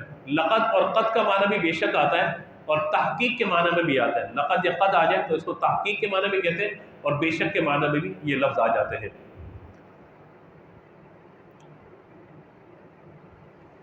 اچھا, اس آیت کے اندر اگر ہم دیکھ لیں تو بہت سارے ایسے حروف ہیں جو پیچھے آ چکے ہیں. جیسے الذین پیچھے آیا تھا, وہ لوگ, الذین کا معنی اکثر وہ لوگ ہوتا ہے. کفروا آپ سمجھ جائیں گے کفر کی بات ہو رہی ہے. سواء کا معنی کیا ہوتا ہے, برابر ہونا. اسی طریقے سے یؤمنون پیچھے آ چکا ہے. لا یؤمنون کا مطلب یہ وہ ایمان نہیں لائیں گے. یؤمنون معنی ایمان, لا یؤمنون وہ ایمان نہیں لائیں گے. تو کچھ لفظ آپ دیکھتے رہا کریں, حرف دیکھتے رہا کریں, معنی کوئی نہ کوئی ذہن کے اندر انشاءاللہ آتا چلا جائے گا. تو فرمایا کہ ان الذین کفروا سواء علیہم, بے شک وہ لوگ کہ جن کی قسمت میں کفر ہے, آپ ان کو ڈرائیں یا نہ ڈرائیں, یہ لوگ ایمان لے کر نہیں آئیں گے. یعنی رسول اللہ صلی اللہ تعالیٰ علیہ وآلہ وسلم کو فرمایا جا رہا ہے کہ یہ لوگ ازلی بدبخت ہو گئی ہے, آپ ان کو نصیحت فرمائیں یا نصیحت نہ فرمائیں, کیا ہوگا, یہ ایمان لے کر نہیں آئیں گے. وجہ کیا ہے, وجہ یہ ہے کہ ان لوگوں نے اللہ کے نبی کی ہدایت کا انکار کیا. رسول اللہ صلی اللہ تعالیٰ علیہ وآلہ وسلم نے ہدایت کی دعوت ان کو دی, اور اللہ تعالیٰ کا پیغام پہنچے, انہوں نے قبول نہیں کیا. اور ایسا کہ پھر قبول نہ کیا, اور قبول نہ کرنے کے بعد اللہ کے نبی پہ طنز و تنقید کی. لہٰذا فرمایا کہ ابھی ازلی بدبخت اور کافر ہو گئے, لہٰذا ایسے لوگ اب ایمان لے کر نہیں آئیں گے. جب ایمان نہیں لائیں گے تو یہ کیوں فرمایا گیا کہ ان کو ڈرائیں یا نہ ڈرائیں. پہلے تو ڈرانے کا ہے نا کہ میں ڈرائیں, آپ ان کو اللہ کے عذاب سے ڈرائیں, ان کو اصلاح کی دعوت دیں. پھر آخر میں فرمایا گیا نہ ڈرائیں آپ ان کو. اب ڈرائیں یا نہ ڈرائیں, ام لم تنذرهم لا یؤمنون, یہ ایمان لے کے نہیں آئیں گے. وجہ کیا ہے کہ ان لوگوں میں اتنی بدبختی آ چکی ہے کہ ہم کبھی بھی ایمان قبول نہیں کریں گے. اور پھر ڈرائے کیوں گیا تھا, تبلیغ کیوں کی گئی تھی, تاکہ یہ اللہ کے حضور قیامت میں یہ بات نہ کہہ سکے ہمیں کوئی سمجھانے والا نہیں تھا, ہمیں کوئی بتانے والا نہیں تھا. جیسا کہ آگے انشاءاللہ مطالعہ کر لیں گے. فرمایا گیا سورۃ النساء میں کہ رسلا مبشرین و منذرین لئلا یکون للناس علی اللہ حجۃ بعد الرسل وکان اللہ عزیزا حکیما, کہ ہم نے رسول بھیجے ہیں. کیوں بھیجے ہیں, تاکہ وہ خوشخبری بھی دیں کہ جو لوگ ایمان لائیں گے اللہ انہیں جنت عطا فرمائے گا, ومنذرین, اور وہ ڈرائیں کہ اگر تم ایمان قبول نہ کرو گے تو اللہ تعالیٰ تم سے ناراض ہو کر جہنم میں ڈالے گا۔ کیوں بھیجا گیا نبیوں کو، رسولوں کو؟ اس لیے علی اللہ حجۃ بعد الرسل، تاکہ اللہ کے نزدیک ان کا کوئی عذر باقی نہ رہے۔ یہ لوگ یہ بات نہ کہہ سکے کوئی ڈرانے والا نہیں تھا، اگر کوئی بتانے والا ہوتا، سمجھانے والا ہوتا، ہم سمجھ جاتے۔ فرمایا کہ تمہیں سمجھایا جا رہا ہے، بتایا جا رہا ہے، کاش تم ان باتوں کو سمجھ لو۔ اور آگے پھر ان کے لیے فرمایا گیا ختم اللہ علی قلوبہم وعلی سمعہم وعلی ابصارہم غشاوہ ولہم عذاب عظیم۔ فرمایا کہ ختم اللہ، مہر لگا دی اللہ تعالیٰ نے، علی قلوبہم ان کے دلوں پر، وعلی سمعہم ان کے کانوں پر، وعلی ابصارہم غشاوہ ان کی آنکھوں پہ پردہ آ گئے، وَلَهُمْ عَذَابٌ عَظِيمٌ ان کے لیے بہت بڑا عذاب ہے۔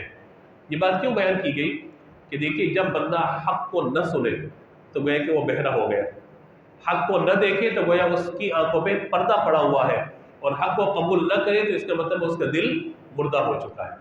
تو مہر لگا دی گئی اور فرمایا کہ ان کے لیے آخرت میں دردناک عذاب ہے۔ اب بعض لوگ یہ کہتے ہیں کہ جب ان کے دلوں پہ مہر لگا دی گئی تو مہر تو پہلے لگا دی، تو اس میں ان کا کیا قصور ہوا؟ ان کے دلوں پہ مہر لگا دی گئی تو ان کا کیا قصور ہے؟ اگر مہر نہ لگتی تو ہو سکتا ہے وہ ایمان لے آتے۔ تو معاملہ یوں نہیں ہے، تھوڑا سا عکس چینج کر کے دیکھیے، تبدیل ہو کر کے دیکھیے۔ یعنی اگر کوئی شخص بیمار ہو جائے اور ڈاکٹر اسے یہ کہے کہ بھائی آپ نے اس چیز کو نہیں کھانا ورنہ آپ کی موت واقع ہو جائے گی، اور وہ شخص کھا لے اور کہے کہ اگر یہ نہ کہتا نا میں مروں گا تو میں نہیں مرتا، طبیب نے کہا تھا، ڈاکٹر نے کہا تھا، تبھی جو ہے میں مر رہا ہوں، تو آپ کیا کہیں گے، کیا جواب دیں گے کہ بھائی ڈاکٹر نے تو آپ کو روکا تھا، اگر آپ یہ کریں گے تو اس کا نقصان یہ ہوگا آپ کو۔ تو اس کا مطلب یہ کہ اللہ تبارک و تعالیٰ نے نبی بھی بھیج دیے، آسمانی کتابیں بھی نازل فرما دی، ہدایت کے سارے راستے بھی دکھا دیے، اور فرمایا کہ یہ راستہ تمہارے جنت کا ہے، یہ راستہ تمہارے لیے جہنم کا ہے۔ نبی بھی موجود ہے، آسمانی کتابیں موجود ہیں، ہدایت یافتہ افراد بھی موجود ہیں، پھر بھی اگر بندہ پیٹ پھیر کے چلا جائے تو اس کا مطلب ہے کہ وہ ہدایت کو قبول کرنے والا نہیں ہے۔ تو پھر اس شخص کے دل پہ ازلی طور پہ بدبختی کی مہر لگا دی جاتی ہے کہ جب حق سن نہیں رہا، حق کو دیکھ نہیں رہا، حق کو قبول نہیں کر رہا، حق بات کو کہنے سننے کے لیے وہ تیار نہیں ہے، تو فرمایا کہ اب ایسے ازلی بدبخت ہیں کہ اب ان کے نصیب میں ایمان نہیں ہے۔ آگے پھر منافقین کا ذکر ہے اگلی آیات کے اندر، فرمایا کہ وَمِنَ النَّاسِ مَن يَقُولُ آمَنَّا بِاللَّهِ وَبِالْيَوْمِ الْآخِرِ وَمَا هُمْ بِمُؤْمِنِينَ۔ اب یہ منافقین ہیں جو زبان سے کلمہ پڑھتے ہیں مگر دل ان کے مسلمان نہیں ہے۔ نفاق، منافقت کی کیا چیز ہے کہ بندے کے دل میں کچھ ہو اور زبان پہ کچھ ہو۔ ایک ہوتا ہے عقیدے کا منافق جن کی ان آیات کے اندر نشانی بیان فرمائی گئی ہے، ان کا مطالعہ کریں گے۔ ایک ہوتا ہے عمل کا منافق کہ زبان پہ کچھ اور اندر کچھ ہونا۔ تو عملی طور پہ منافقت یہ بھی ایک بڑا گناہ ہے، لیکن یہاں پہ جو بات ہے وہ عقیدے کے منافق ہونے کی بات ہو رہی ہے، جن کے عقیدے خراب تھے، وہ زبان سے کچھ کہتے تھے، کلمہ پڑھتے تھے مگر دل ان کے مسلمان نہیں تھے۔ فرمایا کہ وہ لوگ، کچھ لوگ کہتے ہیں کہ ہم اللہ اور آخرت پر ایمان لائیں، آمنا باللہ وبالیوم الآخر وما هم بمؤمنین، وہ ایمان والے نہیں ہے۔ یخادعون اللہ والذین آمنوا وما یخدعون الا انفسهم وما یشعرون، فریب دینا چاہتے ہیں اللہ کو اور ایمان والوں کو، حقیقت میں یہ اپنے آپ کو فریب دے رہے ہیں لیکن انہیں شعور نہیں ہے۔ یعنی یہ سمجھتے ہیں کہ ہم دل میں ایمان ہمارے لیے، زبان سے کہتے ہیں کہ ہم مسلمان ہیں، تو گویا کہ فریب دے رہے ہیں اللہ کو اور مسلمانوں کو۔ فرمایا کہ نہیں، یہ اپنے آپ کو فریب دے رہے ہیں، اللہ ان کے دلوں کا حال جانتا ہے، اور اللہ تبارک و تعالیٰ ان منافقین کے بارے میں اپنے محبوب علیہ السلام کو بتا چکا کہ یہ منافق ہے، اور مسلمان بھی جانتے ہیں کہ یہ منافق ہے، زبان سے کلمہ پڑھ رہے ہیں مگر دل ان کے مسلمان نہیں ہے۔ گویا کہ وہ سمجھتے ہیں ہم دھوکہ دے رہے ہیں۔ فرمایا کہ اللہ کو دھوکہ نہیں دے رہے، نہ ایمان والوں کو دھوکہ دے رہے ہیں، بلکہ کیا کہتے ہیں یہ اپنے آپ کو دھوکہ دے رہے ہیں۔ فی قلوبہم مرض، اور بندہ دھوکہ کب دیتے ہیں؟ جب اس کے دل میں نفاق ہوتا ہے، بیماری ہوتی ہے۔ فی قلوبہم مرض فزادہم اللہ مرضا، فرمایا کہ ان کے دلوں میں کیا ہے؟ بیماری ہے، مرض ہے۔ فی قلوبہم مرض، مرض ہے ان کے دلوں کے اندر، بیماری ہے۔ فزادہم اللہ مرضا، اللہ نے ان کی بیماری کو اور بڑھا دیا۔ بیماری اپنے دل میں پالی نا، اللہ نے ان کی منافقت کو، ان کی بیماری کو اور بڑھا دیا، اور فرمایا کہ وَلَهُمْ عَذَابٌ عَلِيمٌ بِمَا كَانُوا يَكْذِبُونَ، ان کے جھوٹ بولنے کی وجہ سے ان کے لیے دردناک عذاب ہے. عذاب عظیم بڑا عذاب، عذاب علیم دردناک. علم یہ ہمارے اردو میں بھی استعمال ہوتا ہے، رنج و علم، درد و علم. تو علم سے علیم یعنی دردناک، درد دینے والا، بڑا تکلیف دینے والا عذاب ہے. تو یہ سب باتیں کیوں بیان فرمائی گئی؟ اس وجہ سے کہ ان کے دلوں میں بیماری بڑھ گئی. کیسے بڑھ گئی؟ کہ انہوں نے دیکھا کہ رسول اللہ صلی اللہ تعالیٰ علیہ وآلہ وسلم مکے آئے، مکے سے پھر مدینے آ گئے. اب جب مدینے آئے تو ان یہودیوں کی ریاست چھن گئی. میرے آقا علیہ الصلوۃ والسلام تشریف فرما ہوئے، ان کے دلوں کے اندر بغض اور حسد جو ہے پھیلنا شروع ہو گیا. تو بیماری جو ہے کہ ان کی اور بڑھنا شروع ہو گئی. دوسرا فرمایا کہ ان کا کفر اور بد عقیدگی اور نبی مکرم علیہ الصلوۃ والسلام سے عداوت و دشمنی نے انہیں اس بات کی طرف آمادہ کیا کہ وہ حضور صلی اللہ تعالیٰ علیہ وآلہ وسلم پہ جو ہے وہ ایمان لے کے نہ آئے بغض کی وجہ سے. اور وہ کہتے تو تھے یہ آپ ایسا کر لیں کہ ہمیں اتنا دے دیں، آپ اتنا رکھ لیں، آپ بھی رہیں ہم بھی رہیں. رحمت عالم صلی اللہ تعالیٰ علیہ وآلہ وسلم نے ان باتوں کا رد فرما دیا، منع فرما دیا، فرمایا کہ آنا ہے تو پھر اسلام کے اندر داخل ہو جاؤ. اب یہاں پر اگرچہ فرمایا کہ یکذبون یعنی وہ جھوٹ بولتے ہیں، قاضی میں جھوٹ بولنے والے. اب ایک تو وہ عقیدے ایمان کے بارے میں جھوٹ بولتے تھے، ان کے لیے عذاب کا ذکر ہے. لیکن بعض اوقات ایسا بھی ہوتا ہے کہ ہمارے یہاں بھی جھوٹ بولا جا رہا ہوتا ہے. جھوٹ کہا جاتا ہے خلاف واقع بات کو کہنا، یعنی جو واقعہ نہیں ہوا اور یہ کہنا کہ ایسا ہوا ہے، اسے نہیں کیا کہا کہ کیا ہے. تو اس کو کہا جاتا ہے جھوٹ خلاف واقع بات کو کہنا کہ میں نے ایسا کیا ہے یا میں نے ایسا نہیں کیا. تو جھوٹ یاد رکھیے گا کہ یہ گناہ کبیرہ میں سے. بات بات پہ جھوٹ بولنا یہ اللہ کو ناراض کر دینے والا بات ہے. میرے آقا صلی اللہ تعالیٰ علیہ وآلہ وسلم نے احادیث میں اس بات کو بیان فرمایا، بار بار فرمایا کہ بندہ جب جھوٹ بولتا ہے تو رحمت کا جو فرشتہ ہے اس کے منہ کی بدبو کی وجہ سے 1 میل تک دور ہو جاتا ہے. یعنی اتنی اسمیل، اتنی بدبو ہوتی ہے، اتنی غلاظت ہوتی ہے جھوٹ بولنے میں کہ رحمت کا فرشتہ اس کی بدبو کی وجہ سے دور ہو جاتا ہے. اللہ کا فرشتہ دور ہو جاتا ہے اس سے. اور فرمایا کہ منافقین کی 3 نشانیاں ہیں. اذا حدث کذب، فرمایا کہ جب وہ بات کرے گا جھوٹ بولے گا. کذبا وہ جھوٹ بولے گا. اور اذا وعد اخلف، جب وعدہ کرے گا تو اس کے خلاف کرے گا. اذا اؤتمن خان، جب اس کے پاس امانت رکھوائی جائے گی امانت کی خیانت کرے گا. یہ منافق کی نشانیاں ہیں. ہم دیکھیں خدا نخواستہ ہم اس بیماری میں سے کسی بیماری کے اندر مبتلا تو نہیں کہ بات کرتے ہوئے جھوٹ بولنا، امانت رکھوائی جائے یا کوئی بات ہمیں بتائے تو اس کی بات کو، اس کے راز کو ظاہر کر دینا. اور تیسرا کہا کہ جب وہ وعدہ کرے گا تو وعدہ خلافی کرے گا. تو ہمیں ان چیزوں سے بچنے کی ضرورت ہے.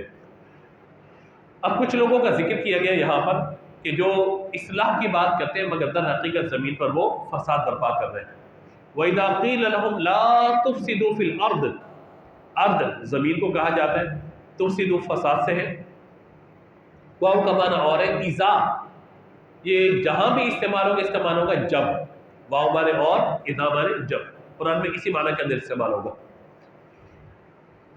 وَإِذَا قِيلَ لَهُمْ لَا تُفْسِدُوا فِي الْأَرْضِ، جب ان سے کہا جائے کہ زمین میں فساد نہ کرو، قالوا انما نحن مصلحون، وہ کہتے ہیں ہم تو اصلاح کرنے والے ہیں.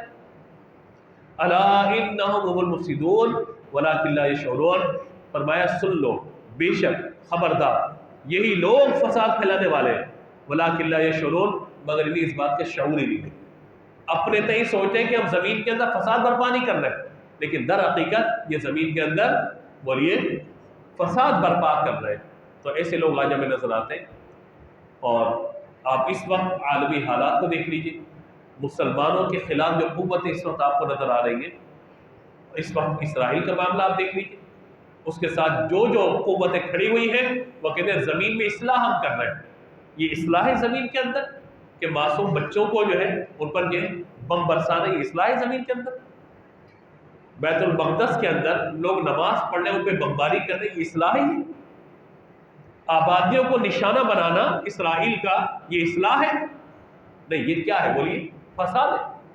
اور فساد کو کیا نام دیتے ہیں؟ وہ اصلاح کا نام دیتے ہیں. افغانستان میں جو کچھ ہوا یہ کیا اصلاح تھا کہ فساد تھی؟ بولیے فساد تھا سیدھا سیدھا. اور اس وقت آپ یہ دیکھیے کہ کشمیر کے اندر جو کچھ ہو رہا ہے یہ اصلاح ہے کہ فساد ہے؟ فساد ہو رہا ہے سارے کا سارا، مگر وہ اپنے طور پہ کیا سمجھتے ہیں کہ ہم کیا کر رہے ہیں؟ اصلاح کر رہے ہیں۔ عراق کا کیا حال ہوا ہے؟ لبنان و شام کا کیا حال ہوا ہے؟ اصلاح کے نام پہ جو کچھ کیا گیا ہے، آبادیوں کو نشانہ بنا دیا گیا، خواتین پر بم برسائے گئے، مساجد کو نشانہ بنایا گیا، عبادت گاہوں کو نشانہ بنایا گیا، اور اسی طریقے سے ہمارے ملک کے اندر کبھی جلوس میلاد کو نشانہ بنایا جاتا ہے، کبھی مساجد کو نشانہ بنایا جاتا ہے، کبھی درس گاہوں کو نشانہ بنایا جاتا ہے، کبھی مسلکی اختلاف پہ ایک دوسرے کو قتل کر دیا جاتا ہے۔ یہ سب کیا ہے؟ فساد ہے۔ یہ کیا ہے بولیے؟ فساد ہے یہ۔ لیکن کرنے والے کیا کر رہے ہوتے ہیں؟ ہم کیا کر رہے ہیں؟ انما نحن مسلمون، تو اصلاح کر رہے ہیں۔ قرآن نے کہا نا الا انہم هم المفسدون ولکن لا یشعرون، یہی لوگ فساد پھیلانے والے ہیں مگر انہیں شعور نہیں ہے۔ تو لہٰذا منافقوں کے طرز عمل سے ہمیں اس بات کو سمجھنا ہے، ہم اپنی ذات سے لوگوں کو اصلاح کرنے والے بنے، ہم اپنی ذات سے لوگوں کو درست سمت پہ لگانے والے بنے، نہ کہ لوگوں کو فساد میں ڈالنے والے بنے۔ بعض اوقات خاندانوں کے اندر یہ چیزیں ہوتی ہیں، ایک تو وسیع تناظر میں نے بات کی، خاندانوں کے اندر، آفس کے اندر کام کرنے والے، کاروبار کرنے والے، بعض اوقات کسی کے بارے میں کوئی ایک جملہ کہہ دیتے فساد برپا ہو گیا۔ خدا نہ خاصہ کس کی طبیعت خراب ہو، اس پہ تو یہ کر دیا گیا، کس نے کیا ہے؟ وہ بس آپ کے کوئی قریبی ہے جنہوں نے اس پہ کچھ اثر کروا دیا، کوئی عمل کروا دیا۔ اللہ اکبر، یہ کیا ہے؟ یہ بھی فساد ہے۔ اگرچہ عقیدے کا فساد نہیں ہے، لیکن عمل کے اعتبار سے تو فساد برپا کر دیا نا آپ نے۔ ساس لگی ہوئی بہو کے پیچھے، بہو لگی ہوئی ساس کے پیچھے، نوکر اپنے سیٹ کو، سیٹ اپنے نوکر کو، دو پارٹنر ایک دوسرے کے خلاف لگے ہوئے، آفس میں دو گروپ بنا دیا آپ لوگوں نے، یہ میری طرف، یہ میری طرف۔ سبحان اللہ، یہ اصلاح ہے کہ فساد ہے؟ فساد ہو رہا ہے سیدھا سیدھا۔ اور اسی وجہ سے ہم شاید تنزلی کی طرف جا رہے ہیں۔ شادیوں کے بعد کتنے فساد، شادی کی تقریبات میں کتنے فساد، نکاح کی تقاریب میں کتنے فساد، رشتے ہونے میں کتنے فساد، رشتے نہ ہونے میں کتنے فساد۔ اگر آپ اس کو دیکھتے چلے جائیں اوپر سے لے کر نیچے تک، اصلاح کے نام پہ کیا ہو رہا ہے؟ فساد۔ پھر غیبت، غیبت سے بڑا فساد کیا ہوگا؟ کوئی بات کسی کے کان میں ڈال دی جائے، تھوڑی سی بات کان میں ڈال دی، آپ کے بارے میں ایسا بول رہا تھا، اب وہ دماغ خراب ہونا شروع ہو گیا، دماغ خراب، میرے بارے میں ایسا بولا، نہیں ایسے، اچھا آزما لینا۔ اب وہ بندہ صحیح بھی کام کر رہا ہوگا کیونکہ اس کا ذہن خراب ہو چکا ہے، تو لہذا وہی چیز دیکھے گا کہ واقعی یہ خرابی کی طرف جا رہا ہے۔ تو یہ فساد ہمارا پورے معاشرے کے اندر سرایت کر چکا ہے، اور کام کرنے والوں کی قدر کرنی ہے، کان بھرنے والوں سے جان چھوڑا دیں۔ بولیے، کام کرنے والوں کی قدر کریں، کان بھرنے والوں سے جان چھوڑائیں۔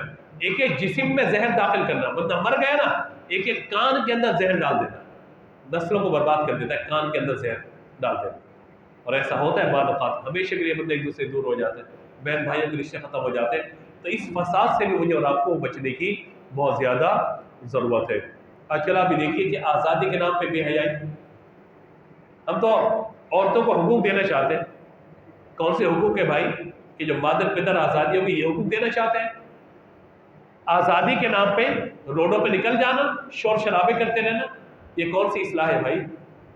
یہ کیا کرنا چاہ رہے ہیں آپ؟ اسی طریقے سے بہت ساری چیزیں ایسی ہمارے معاشرے کے اندر رائج ہو گئی ہے کہ جو اصلاح نہیں ہے لیکن اصلاح کے نام پر ہو رہی ہے۔ تو لہذا ہمیں ان تمام چیزوں سے بچنے کی ضرورت ہے۔ اگلی آیت مبارکہ، وَإِذَا قِيلَ لَهُمْ آمِنُوا كَمَا آمَنَ النَّاسُ قَالُوا أَنُؤْمِنُ كَمَا آمَنَ السُّفَهَاءُ أَلَا إِنَّهُمُ السُّفَهَاءُ وَلَكِنْ لَا يَعْلَمُونَ۔ السفہاء ایک لفظ اس کے اندر آیا، اس کا معنی ہوتا ہے بے وقوف، احمق۔ السفہاء اس کا معنی کیا ہے؟ احمق یا بے وقوف۔ فرمایا کہ اور جب ان سے کہا جائے کہ تم ایمان لاؤ اس طرح جیسے اور لوگ ایمان لائے، آمن الناس،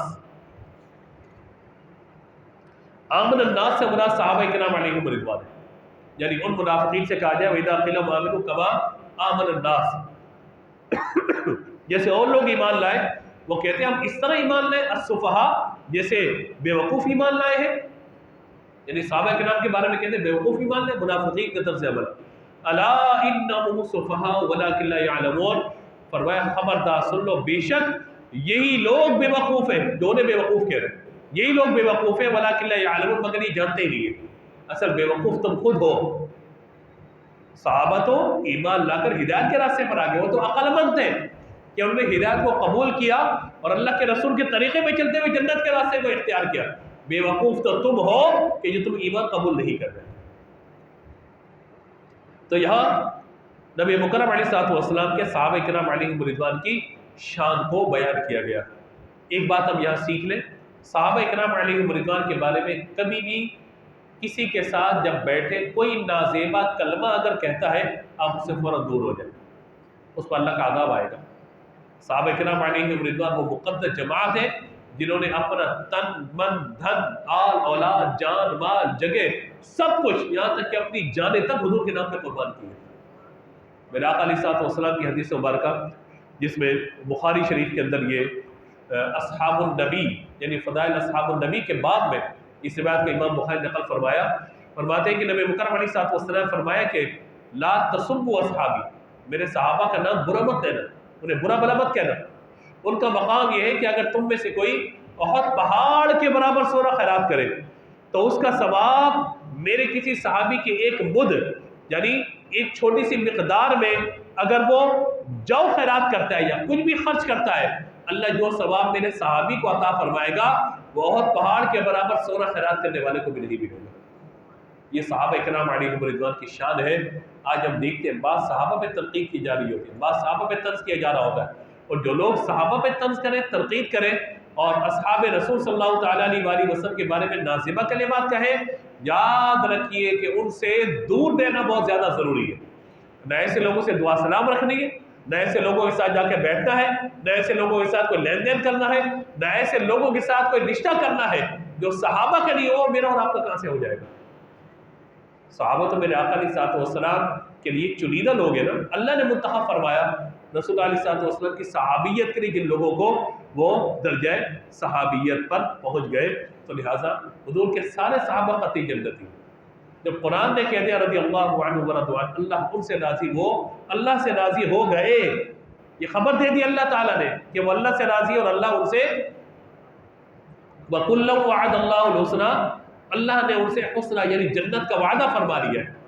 مجھ سے اور آپ سے تو اللہ نے جنت کا وعدہ نہیں فرمایا نا، اگرچہ یہ کہ جو ایمان پر جس کا خاتمہ ہوگا اللہ اسے جنت میں داخل فرمائے گا، مگر مجھ سے اور آپ سے حتمی وعدہ تو نہیں کیا گیا نا، اور نہ مجھے اور آپ کو علم ہے کہ ہمارا خاتمہ کیا ہوگا۔ اللہ سے عافیت کا ہم سوال کرتے اور ایمان و عافیت کی موت طلب کرتے اللہ تعالیٰ سے، لیکن ابھی اختتام تو میرا اور آپ کا نہیں ہوا نا، لیکن حضور کے صحابہ وہ جن کی زندگی میں اللہ نے ان کے لیے فرما دیا کہ اللہ ان سے راضی ہو گیا، وہ اپنے رب سے راضی ہو گئے، ان کے لیے اللہ نے جنت کا وعدہ فرما دیا۔ اور کیسے ہو سکتا ہے کہ حضور کی ذات پر ایمان لائیں، حضور کا چہرہ دیکھیں اور جنتی نہ ہو؟ یہ کیسے ہو سکتا ہے؟ یہاں حضور کا چہرہ جنہوں نے نہیں دیکھا اور ایمان لے کر آئے، اللہ انہیں اپنی رحمت سے ایمان والوں کو داخل جنت فرمائے گا، تو جنہوں نے حضور کا چہرہ دیکھا ہوگا اللہ انہیں کیسی جنت عطا فرمائے گا۔ ہمیں اس بارے میں بھی غور کرنا ہے، ہم اپنے بچوں پہ نظر رکھیں، اپنے اطراف پہ نظر رکھیں، کوئی بھی اگر ایسا شخص ہمیں نظر آئے کہ جو صحابہ کرام کی توہین، احانت یا برا کلمہ کہتا ہوا یا صحابہ کے بارے میں کوئی ہلکی بات کہتا ہوا نظر آئے، اس سے بالکل اپنے آپ کو دور کر لینا ضروری ہے۔ اب یہ دیکھیے ذرا، منافقین کو شیطان کہا گیا، دیکھیے ذرا کیسے، وَإِذَا لَقُوا الَّذِينَ آمَنُوا قَالُوا آمَنَّا، جب یہ ایمان والوں سے ملتے ہیں تو کیا کہتے ہیں؟ قَالُوا آمَنَّا، ہم تو ایمان والے۔ وَإِذَا خَلَوْا إِلَىٰ شَيَاطِينِهِمْ قَالُوا إِنَّا مَعَكُمْ، اور کہا کہ جب یہ اپنے شیطانوں کے پاس تنہائی میں جاتے ہیں، یعنی دیگر منافقین جو ان کے پاس جاتے ہیں، شیطانوں کے پاس تنہائی میں جاتے ہیں، اِنَّا مَعَكُمْ، کہتے ہیں ہم تو تمہارے ساتھ ہیں، إِنَّمَا نَحْنُ مُسْتَهْزِئُونَ، ہم تو صرف ہنسی مذاق کر رہے تھے۔ یہ بھی ہمیں سمجھ لینا چاہیے کہ جو یہ کہے نا کہ میں آپ کے ساتھ بھی ہوں، آپ کے ساتھ بھی ہوں، آپ کے ساتھ بھی ہوں، آپ کے ساتھ بھی ہوں، یہ بھی صحیح ہے، وہ بھی صحیح ہے، وہ بھی صحیح ہے، وہ بھی صحیح ہے، تو یہ بندہ خود صحیح نہیں ہے۔ ایسوں سے بھی دور رہے کہ جو سب کو صحیح کہتا ہو، ہر ایک کو کہا یہ بھی ٹھیک ہے، یہ بھی ٹھیک ہے، میلاد مناؤ تو ٹھیک ہے، نہیں مناؤ تو ٹھیک ہے، اہل بیت کا ذکر کرو تو ٹھیک ہے، نہ کرو تو ٹھیک ہے، صحابہ کے نام کو مانو تو ٹھیک ہے، نہ مانو تو بھی ٹھیک ہے، یہ سر سب کے ساتھ ایڈجسٹ ہو کے چل رہا ہو، آپ سمجھ جائیں کہ یہ بندہ کم از کم بولیے یہ بندے کا پتر نہیں ہے، یہ تو اس کو پھر اس سے دور رہنا بہت زیادہ لازم و ضروری ہے، کیونکہ ایسے لوگوں سے ہمیں اجتناب کرنا چاہیے۔ اب اللہ تبارک و تعالی نے فرمایا جب انہوں نے کہا نا کہ ہم تو مذاق کر رہے تھے، انہوں نے کیا کہا؟ ہم مذاق کر رہے تھے نا. آگے اللہ تعالیٰ نے ان کی بات کا جواب دیا، اللہ یستہزئ بہم ویمدہم فی طغیانہم یعمہون، اللہ ان کی ہنسی مذاق کا انہیں بدلہ دے گا، اور ابھی وہ انہیں مہلت دے رہا ہے کہ یہ اپنی سرکشی میں بھٹک رہے. کہ نا مذاق کر رہے ہو، اللہ تمہیں مہلت دے رہا ہے، کرو مذاق، لوگوں سے مذاق کرو جتنا کرنا ہے تمہیں. لیکن جب اللہ تبارک و تعالیٰ کی گرفت ہوگی اور پکڑ ہوگی تو فرمایا کہ ایک لمحے کی مہلت بھی انہیں نہیں ملے گی. اور یہ لوگ کون ہیں؟ ان کی مثال کیا ہے؟ اولئک الذین اشتروا الضلالۃ بالہدی، یہی ہے وہ لوگ کہ جنہوں نے ہدایت کے بدلے گمراہی کو خریدا ہے. فما ربحت تجارتهم وما كانوا مهتدین، ان کی تجارت نے انہیں کوئی نفع نہیں دیا اور یہ لوگ راہ جانتے ہی نہیں ہے. نبی مکرم علیہ الصلوۃ والسلام کے آنے سے پہلے حضور کی تعریفیں کرتے تھے کہ اللہ کے آخری نبی آنے والے، اور قرآن نے کہا الذین آتیناہم الکتاب یعرفونہ کما یعرفون ابناءہم، یہ یہودی حضور کو اس طرح جانتے ہیں جیسے کوئی ایک باپ اپنے بیٹے کو جانتا ہے. لیکن جب حضور نے یہ اعلان نبوت فرمایا یہ تمام پیچھے ہٹ گئے اور حضور پہ ایمان لے کے نہیں آئے. تو فرمایا کہ انہوں نے ہدایت کے بدلے کیا خریدا؟ گمراہی کو خرید لیا، اور ان کی تجارت نے انہیں کوئی نفع نہ دیا اور یہ لوگ راہ جانتے ہی نہ تھے. مثلهم كمثل الذي استوقد نارا فلما اضاءت ما حوله ذهب الله بنورهم وتركهم في ظلمات لا يبصرون صم بكم عمي فهم لا يرجعون. فرمایا ان کی مثال اس شخص کی طرح ہے جس نے آگ کو روشن کیا، پھر جب اس آگ نے اس کے آس پاس کو روشن کر دیا تو اللہ ان کا نور لے گیا، انہیں تاریکیوں میں چھوڑ دیا، انہیں کچھ دکھائی نہیں دے رہا. صم بکم عمي فهم لا يرجعون، بہرے گنگے اندھے ہیں پس یہ لوٹ کر نہیں آئیں گے. یعنی اللہ تبارک و تعالیٰ نے ان کے سامنے ہدایت کا نور رکھا ہے. اللہ تعالیٰ نے نبی بھیجے، قرآن پاک کو نازل فرمایا، آیات ان کے سامنے، سب چیزیں، ہدایت کا نور بھی ان کے سامنے موجود ہے، لیکن اس نور سے انہوں نے اپنے آپ کو روشن نہیں کیا. تو فرمایا کہ اللہ تعالیٰ نے وہ نور ان سے لے لیا. جب نور لے لیا تو اندھیرے کے اندر بھٹک رہیں گے. اور فرمایا صم بکم عمي فهم لا يرجعون، کیا ہے؟ بہرے ہیں، گنگے ہیں، اندھے ہیں، بس یہ لوٹ کے نہیں آئیں گے. یہ جو لوگ نکل گئے نا کفر کی طرف، محبوب اب یہ اندھے بھی ہو گئے، گنگے بھی ہو گئے، بہرے بھی ہو گئے، بول رہے ہیں مگر گنگے، سن رہے ہیں مگر بہرے، دیکھ رہے ہیں مگر اندھے. کیوں؟ کیونکہ جو حق کو نہ دیکھے، جو حق نہ بولے، جو حق نہ سنے، وہ اندھا بھی ہے، گنگا بھی ہے اور بہرا بھی ہو گیا. تو فرمایا کہ یہ لوگ لوٹ کر نہیں آئیں گے. او کصیب من السماء فیہ ظلمات ورعد وبرق یجعلون اصابعهم فی آذانهم من الصواعق حذر الموت واللہ محیط بالکافرین. یا ان کی مثال، یعنی ایک تو مثال پیچھے دی گئی اور دوسری مثال ہے، فرمایا کہ یا ان کی مثال آسمان سے اترنے والی بارش کی طرح ہے جس میں تاریکیاں بھی ہیں، یعنی اندھیرا بھی ہے، گرج اور چمک بھی ہے. یہ زوردار کڑک کی وجہ سے، موت کے ڈر سے اپنے کانوں میں انگلیاں ڈال رہے ہیں، اپنے کانوں کے اندر انگلیاں ڈال رہے ہیں. یکاد البرق یخطف ابصارهم كلما اضاء لهم مشوا فيه واذا اظلم عليهم قاموا ولو شاء الله لذهب بسمعهم وابصارهم ان الله على كل شيء قدير. فرمایا کہ اپنے کانوں میں انگلیاں ٹھوس رہے ہیں، ڈال رہے ہیں، حالانکہ اللہ کافروں کو گھیرے ہوئے ہے. اور کہا کہ یکاد البرق یخطف ابصارهم، بجلی یوں معلوم ہوتی ہے کہ ان کی نگاہوں کو لے کے چلی جائے گی. ایک دم سے اب روشنی آنکھ میں پڑتی ہے نا تو گویا ایسے کہ نگاہوں کو لے لیا جائے گا. اور حالت یہ کہ جب کچھ روشنی ہوتی ہے اس پہ چلنے لگتے ہیں، جب اندھیرا چھا گیا تو کھڑے رہ جاتے ہیں. اگر اللہ چاہتا تو ان کے کان اور آنکھیں سلب کر لیتا، بے شک اللہ ہر چیز پر قادر ہے. یعنی یہ بیان فرمایا گیا کہ اللہ تعالیٰ نے ان کے لیے ہدایت کے راستے بھی کھول دیے. ان کے لیے اللہ تبارک و تعالیٰ نے قرآن پاک بھی ان کے سامنے رکھ دیا. اللہ تبارک و تعالیٰ کے نبی بھی ان کو دعوت دے رہے، مگر یہ اس راستے کی طرف جا ہی نہیں رہے. جب ہدایت کا نور ان کی طرف آتے تو یوں ہو جاتے ایک طرف، ہدایت کے نور کی طرف ہی نہیں جاتے. جیسے آنکھ میں بجلی پڑے اور بندہ کہ نہیں میں تو اس طرف نہیں جا رہا، تو کہا ہدایت کا نور گویا کہ ان کی آنکھوں میں ایسا چمک رہا ہے کہ اس طرف جاتے ہی نہیں ہے. ہاں جب روشنی تھوڑی نظر آتی چلتے پھر پیچھے آ جاتے، پھر چلتے پھر پیچھے آ جاتے. یعنی تذبذب کی کیفیت میں، مسلمان ہونا ہے نہیں ہونا، ہو جاؤ نہیں ہو جاؤ، اچھا مسلمان ہو جائے تو نہیں ہوتا، اچھا ہو جاؤں گا نہیں میں نہیں ہوں گا. اس تذبذب کی جو کیفیت ہے اس کو بیان فرمایا گیا یہاں پر کہ اللہ تبارک و تعالیٰ نے فرمایا کہ یہ لوگ اب ایمان لانے والے نہیں ہیں، اور اللہ تبارک و تعالی نے سارے جو ہدایت کے راستے لوگوں کے لیے کھولے ہیں، یہ کسی بھی راستے کی طرف جانے والے نہیں ہے۔ آگے اللہ تبارک و تعالی نے فرمایا یا ایھا الناس اعبدوا ربکم الذی خلقکم والذین من قبلکم لعلکم تتقون۔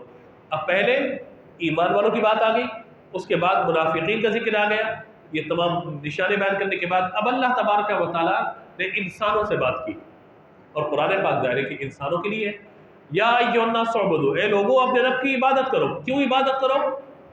الذی خلقکم والذین من قبلکم لعلکم تتقون، جس نے تمہیں اور تم سے پہلے لوگوں کو پیدا کیا، یہ امید کرتے ہوئے عبادت کرو کہ تمہیں پرہیزگاری مل جائے گی۔ اس کا مطلب ہے پرہیزگاری عبادت سے ملے گی، بغیر عبادت کے پرہیزگاری نہیں ملتی، کیونکہ جو پرہیزگار ہے اس کو عبادت والا ہی کہا جائے گا، جو عبادت کرے گا وہی پرہیزگار ہوگا، وہی متقی ہوگا۔ اور کیوں عبادت کرو؟ کہ اللہ تعالیٰ تمہیں پیدا فرمائے۔ اگلی دلیل کیوں عبادت کرو اللہ تعالیٰ کی؟ فرمایا الذی جعل لکم الارض فراشا والسماء بناء، اس لیے عبادت کرو کہ اس رب نے تمہارے لیے زمین کو بچھونا اور آسمان کو چھت بنا دیا۔ اب نشانی اللہ تعالیٰ بیان فرمایا کیوں عبادت کرو، کیوں اللہ پر ایمان لاؤ، کیوں اللہ تعالیٰ کی عبادت کرنی ہے؟ تو پہلی بات فرمائی کہ اس نے تمہیں پیدا کیا، اس کا شکر ادا کرو، عبادت کرو۔ دوسرا فرمایا کہ زمین کو تمہارے لیے بچھونا بنا دیا، آسمان کو چھت بنا دیا۔ وَأَنزَلَ مِنَ السَّمَاءِ مَاءً فَأَخْرَجَ بِهِ مِنَ الثَّمَرَاتِ رِزْقًا لَكُمْ، اور اس نے آسمان سے پانی اتارا، پھر اس پانی کے ذریعے تمہارے کھانے کے لیے کئی پھل پیدا فرما دیے۔ فَلَا تَجْعَلُوا لِلَّهِ أَندَادًا وَأَنْتُمْ تَعْلَمُونَ، تو تم جان بوجھ کر اللہ کے ساتھ کسی کو شریک نہ ٹھہراؤ۔ یعنی اللہ تبارک و تعالیٰ نے تمہیں پیدا کیا، نہ صرف پیدا کیا بلکہ اللہ تعالیٰ نے تمہارے لیے ایک رہنے کا، سہنے کا، زندگی گزارنے کے لیے زمین و آسمان بھی اللہ تعالیٰ نے بنائے، اور پھر اللہ نے تمہارے کھانے پینے کے لیے آسمان سے پانی بھی نازل فرمایا کہ پانی جس کو تم استعمال بھی کرتے ہو، اور اب پانی جب زمین پہ آتے ہیں تو اس سے پھل اور سبزیاں وغیرہ بھی نکلتی ہے۔ اگر پھل اور سبزیاں نہ ہو، آسمان سے پانی نہ آئے تو تم کیسے زندگی گزارو گے؟ تو یہ فرمایا کہ اس لیے اللہ تبارک و تعالیٰ نے تم عبادت کرو کہ اس نے آسمان و زمین سے مخلوق کو روزی عطا فرمائی۔ اگر بندہ صرف انہی چیزوں کو دیکھ لے نا تو آپ یقین مانیے بندہ ہر لمحہ اللہ کے دوست سجدے کے اندر موجود رہے کہ واقعی رب نے اتنی ساری نعمتیں مجھے عطا فرمائی ہیں۔ سانس کا ہمارے جسم کے اندر جانا اور باہر نکلنا، یہ اللہ کی کتنی بڑی نعمت ہے۔ خدا نہ خواستہ نزلہ یا زکام کی وجہ سے کسی کا ناک اگر بند ہو جائے، آپ دیکھیں اس کا لیٹنا سونا کتنا مشکل ہے۔ عام حالات میں ہلکی سی سردی ہو نا، نزلہ ہو جائے، سائنس پرابلم کسی کو ہو جائے، ناک پاک بند ہو تو عجیب سی آواز ہو جاتی ہے، اور سانس جب ناک کھل جائے اللہ کا شکر، سانس چلے گی، سانس باہر آ رہی ہے۔ تو ہر لمحہ ہمیں چاہیے کہ ہم اللہ کا شکر ادا کریں۔ بس یہ ان آیت کا مطالعہ کرتے ہیں، پھر درس انشاءاللہ مکمل کرتے ہیں۔ اب دیکھیے فرمایا گیا وَإِن كُنتُمْ فِي رَيْبٍ مِّمَّا نَزَّلْنَا عَلَىٰ عَبْدِنَا فَأْتُوا بِسُورَةٍ مِّن مِّثْلِهِ، اگر تمہیں اس کتاب کے بارے میں کوئی شک ہو، اب تو شک ہونا نہیں چاہیے تمہیں، لیکن تم یہ کہتے ہو یہ بندے کا کلام ہے، اگر تمہیں کوئی شک ہو، نزلنا علی عبدنا، جو ہم نے اپنے خاص بندے پر نازل کی، فاتو بسورۃ من مثلہ، تو تم ایک کام کرو اس جیسی ایک صورت بنا کے لے آؤ، وادعوا شہداءکم من دون اللہ ان کنتم صادقین، اور اللہ کے سوا جتنے تمہارے مددگار ہیں سب کو بلا لو، جتنے تمہارے مددگار ہیں سب کو بلا لو، اس جیسی ایک سورہ مبارکہ لے کر کے آ جاؤ، ایک سورت۔ اور یہ نہیں فرمایا کہ سورۃ البقرہ لے کر آؤ یا سورہ کوثر، کوئی بھی ایک سورت لے کر کے آ جاؤ، لیکن یہ لوگ نہیں لا سکیں گے۔ آگے اللہ نے چیلنج دے دیا فَإِن لَمْ تَفْعَلُوا وَلَن تَفْعَلُوا فَاتَّقُوا النَّارَ الَّتِي وَقُودُهَا النَّاسُ وَالْحِجَارَةُ، پھر اگر تم یہ نہ کر سکو، اور وَلَن تَفْعَلُوا ہم بتا رہے تم ہرگز نہ کر سکو گے، کر ہی نہیں سکتے تم یہ، اب کیا کرنا ہے تمہیں؟ فَاتَّقُوا النَّارَ الَّتِي وَقُودُهَا النَّاسُ وَالْحِجَارَةُ، تو اب تم یوں کرو کہ اس آگ سے ڈرو کہ جس کا ایندھن آدمی اور پتھر ہے، وَعِدَّتِ الْكَافِرِينَ، وہ کافروں کے لیے تیار کی گئی ہے۔ اس کا مطلب ہے قرآن میں کسی بھی قسم کے شک و شبے کی گنجائش کوئی کرنا چاہے تب بھی نہیں کر سکتا، کیونکہ یہ کلام کسی بندے کا نہیں بلکہ اللہ کا کلام ہے، لہٰذا ہمیں غور کرنا چاہیے۔ اور آخر میں فرمایا گیا وَقُودُهَا النَّاسُ وَالْحِجَارَةُ، وہ آگ کس کے لیے تیار کی گئی ہے؟ جس کا ایندھن آدمی اور پتھر ایک کافروں کے لیے تیار کی گئی ہے۔ آدمی اور پتھر سے مراد، آدمی سے مراد کفر والے، اور پتھر سے مراد جن بتوں کو پوجتے ہیں نا وہ مراد ہے۔ اور آخر میں فرمایا گیا اعدت للکافرین، خاص طور پر کافروں کے لیے اس کو تیار کیا گیا ہے۔ ایمان والوں کو اللہ تبارک و تعالی عذاب سے محفوظ رکھے گا۔ لیکن بعض انسان ایسے ہوں گے جن پر اللہ کا عذاب آئے گا، اور وہ قبر کے اندر بھی عذاب ہو سکتا ہے، اور اللہ تعالیٰ بعض اوقات ان کے گناہوں کی وجہ سے جہنم میں بھی داخل فرمائے گا۔ لیکن فرمایا کہ ایمان والے کا جو چہرہ ہے نا، ایمان والوں کا چہرہ یہ آگ سے محفوظ رہے گا، کیونکہ چہرہ یہ اللہ کے حضور سجدے میں بندہ زمین پہ رکھتا ہے، اور یہ چہرہ اللہ نے اپنے دست قدرت سے بنایا، تو فرمایا کہ چہرے پر عذاب نہیں ہوگا۔ اور بعد نے کہا کہ زبان پر بھی عذاب نہیں ہوگا، کیونکہ زبان نے اللہ کا کلمہ پڑھا ہے، لا الہ الا اللہ محمد رسول اللہ۔ بعد نے فرمایا کہ اللہ تبارک و تعالیٰ ان کے چہرے کو جہنم سے پھیر دے گا، تپش ان کو محسوس ہوگی، اللہ تعالیٰ کے چہرے کو جہنم سے پھیر دے گا۔ مختلف ہے، بعض علماء نے یہ بیان فرمایا کہ اللہ تبارک و تعالیٰ عالم برزخ کے اندر، قبر کے اندر ان کو جو بھی عذاب دے گا وہیں پر ان کا معاملہ ہو جائے گا، پورے کا پورا جہنم میں اللہ تعالیٰ کسی کو داخل ایمان والے کو نہیں کرے گا، ذلت والے عذاب کے حوالے سے۔ کچھ آگ میں جائیں گے، جیسے فرمایا گیا کہ کچھ لوگ ہوں گے کہ جنہیں اللہ تعالیٰ عذاب جہنم میں گرفتار فرمائے گا، پھر حضور کی شفاعت کی برکت سے اللہ تعالیٰ ان کو داخل جنت فرمائے گا۔ تو لیکن وہ لوگ ہیں جو فسق و فجور پر اڑ گئے ہوں گے، اگر بندہ ایمان کے ساتھ دنیا سے جاتا ہے تو بہرحال اللہ تبارک و تعالیٰ اس کو اپنی رحمت سے داخل جنت فرمائے گا۔ لہذا ہمیشہ یہ جو دعا حضور فرماتے تھے، اللہم انی اسألک الفوز بالجنت والنجاة من النار، او کما قال علیہ السلام، یا اللہ مجھے جنت عطا فرما اور عذاب نار سے مجھے نجات عطا فرما۔ اللہم اجرنی من النار، چھوٹی سی دعا ہے، یہ دعا یاد کر لیں، اردو میں کہہ دیا کریں بار بار، یا اللہ مجھے جنت الفردوس عطا فرما اور عذاب جہنم سے محفوظ فرما۔ یہ وہ دعا جو سب سے بہترین دعا قرآن پاک میں، ربنا آتنا فی الدنیا حسنہ وفی الآخرۃ حسنہ وقنا عذاب النار۔ تو دعا کو معمول بنائیں، اور آج کی اس نشست کے مکمل ہونے پر میں اور آپ اللہ کا شکر ادا کریں کہ اللہ تبارک و تعالیٰ نے ہمیں چند آیات مطالعہ کرنے کی توفیق عطا فرمائی۔ اللہ تبارک و تعالیٰ مجھے اور آپ کو ان باتوں پر عمل کی توفیق عطا فرمائے۔ درس میں کوئی غلطی ہوئی ہو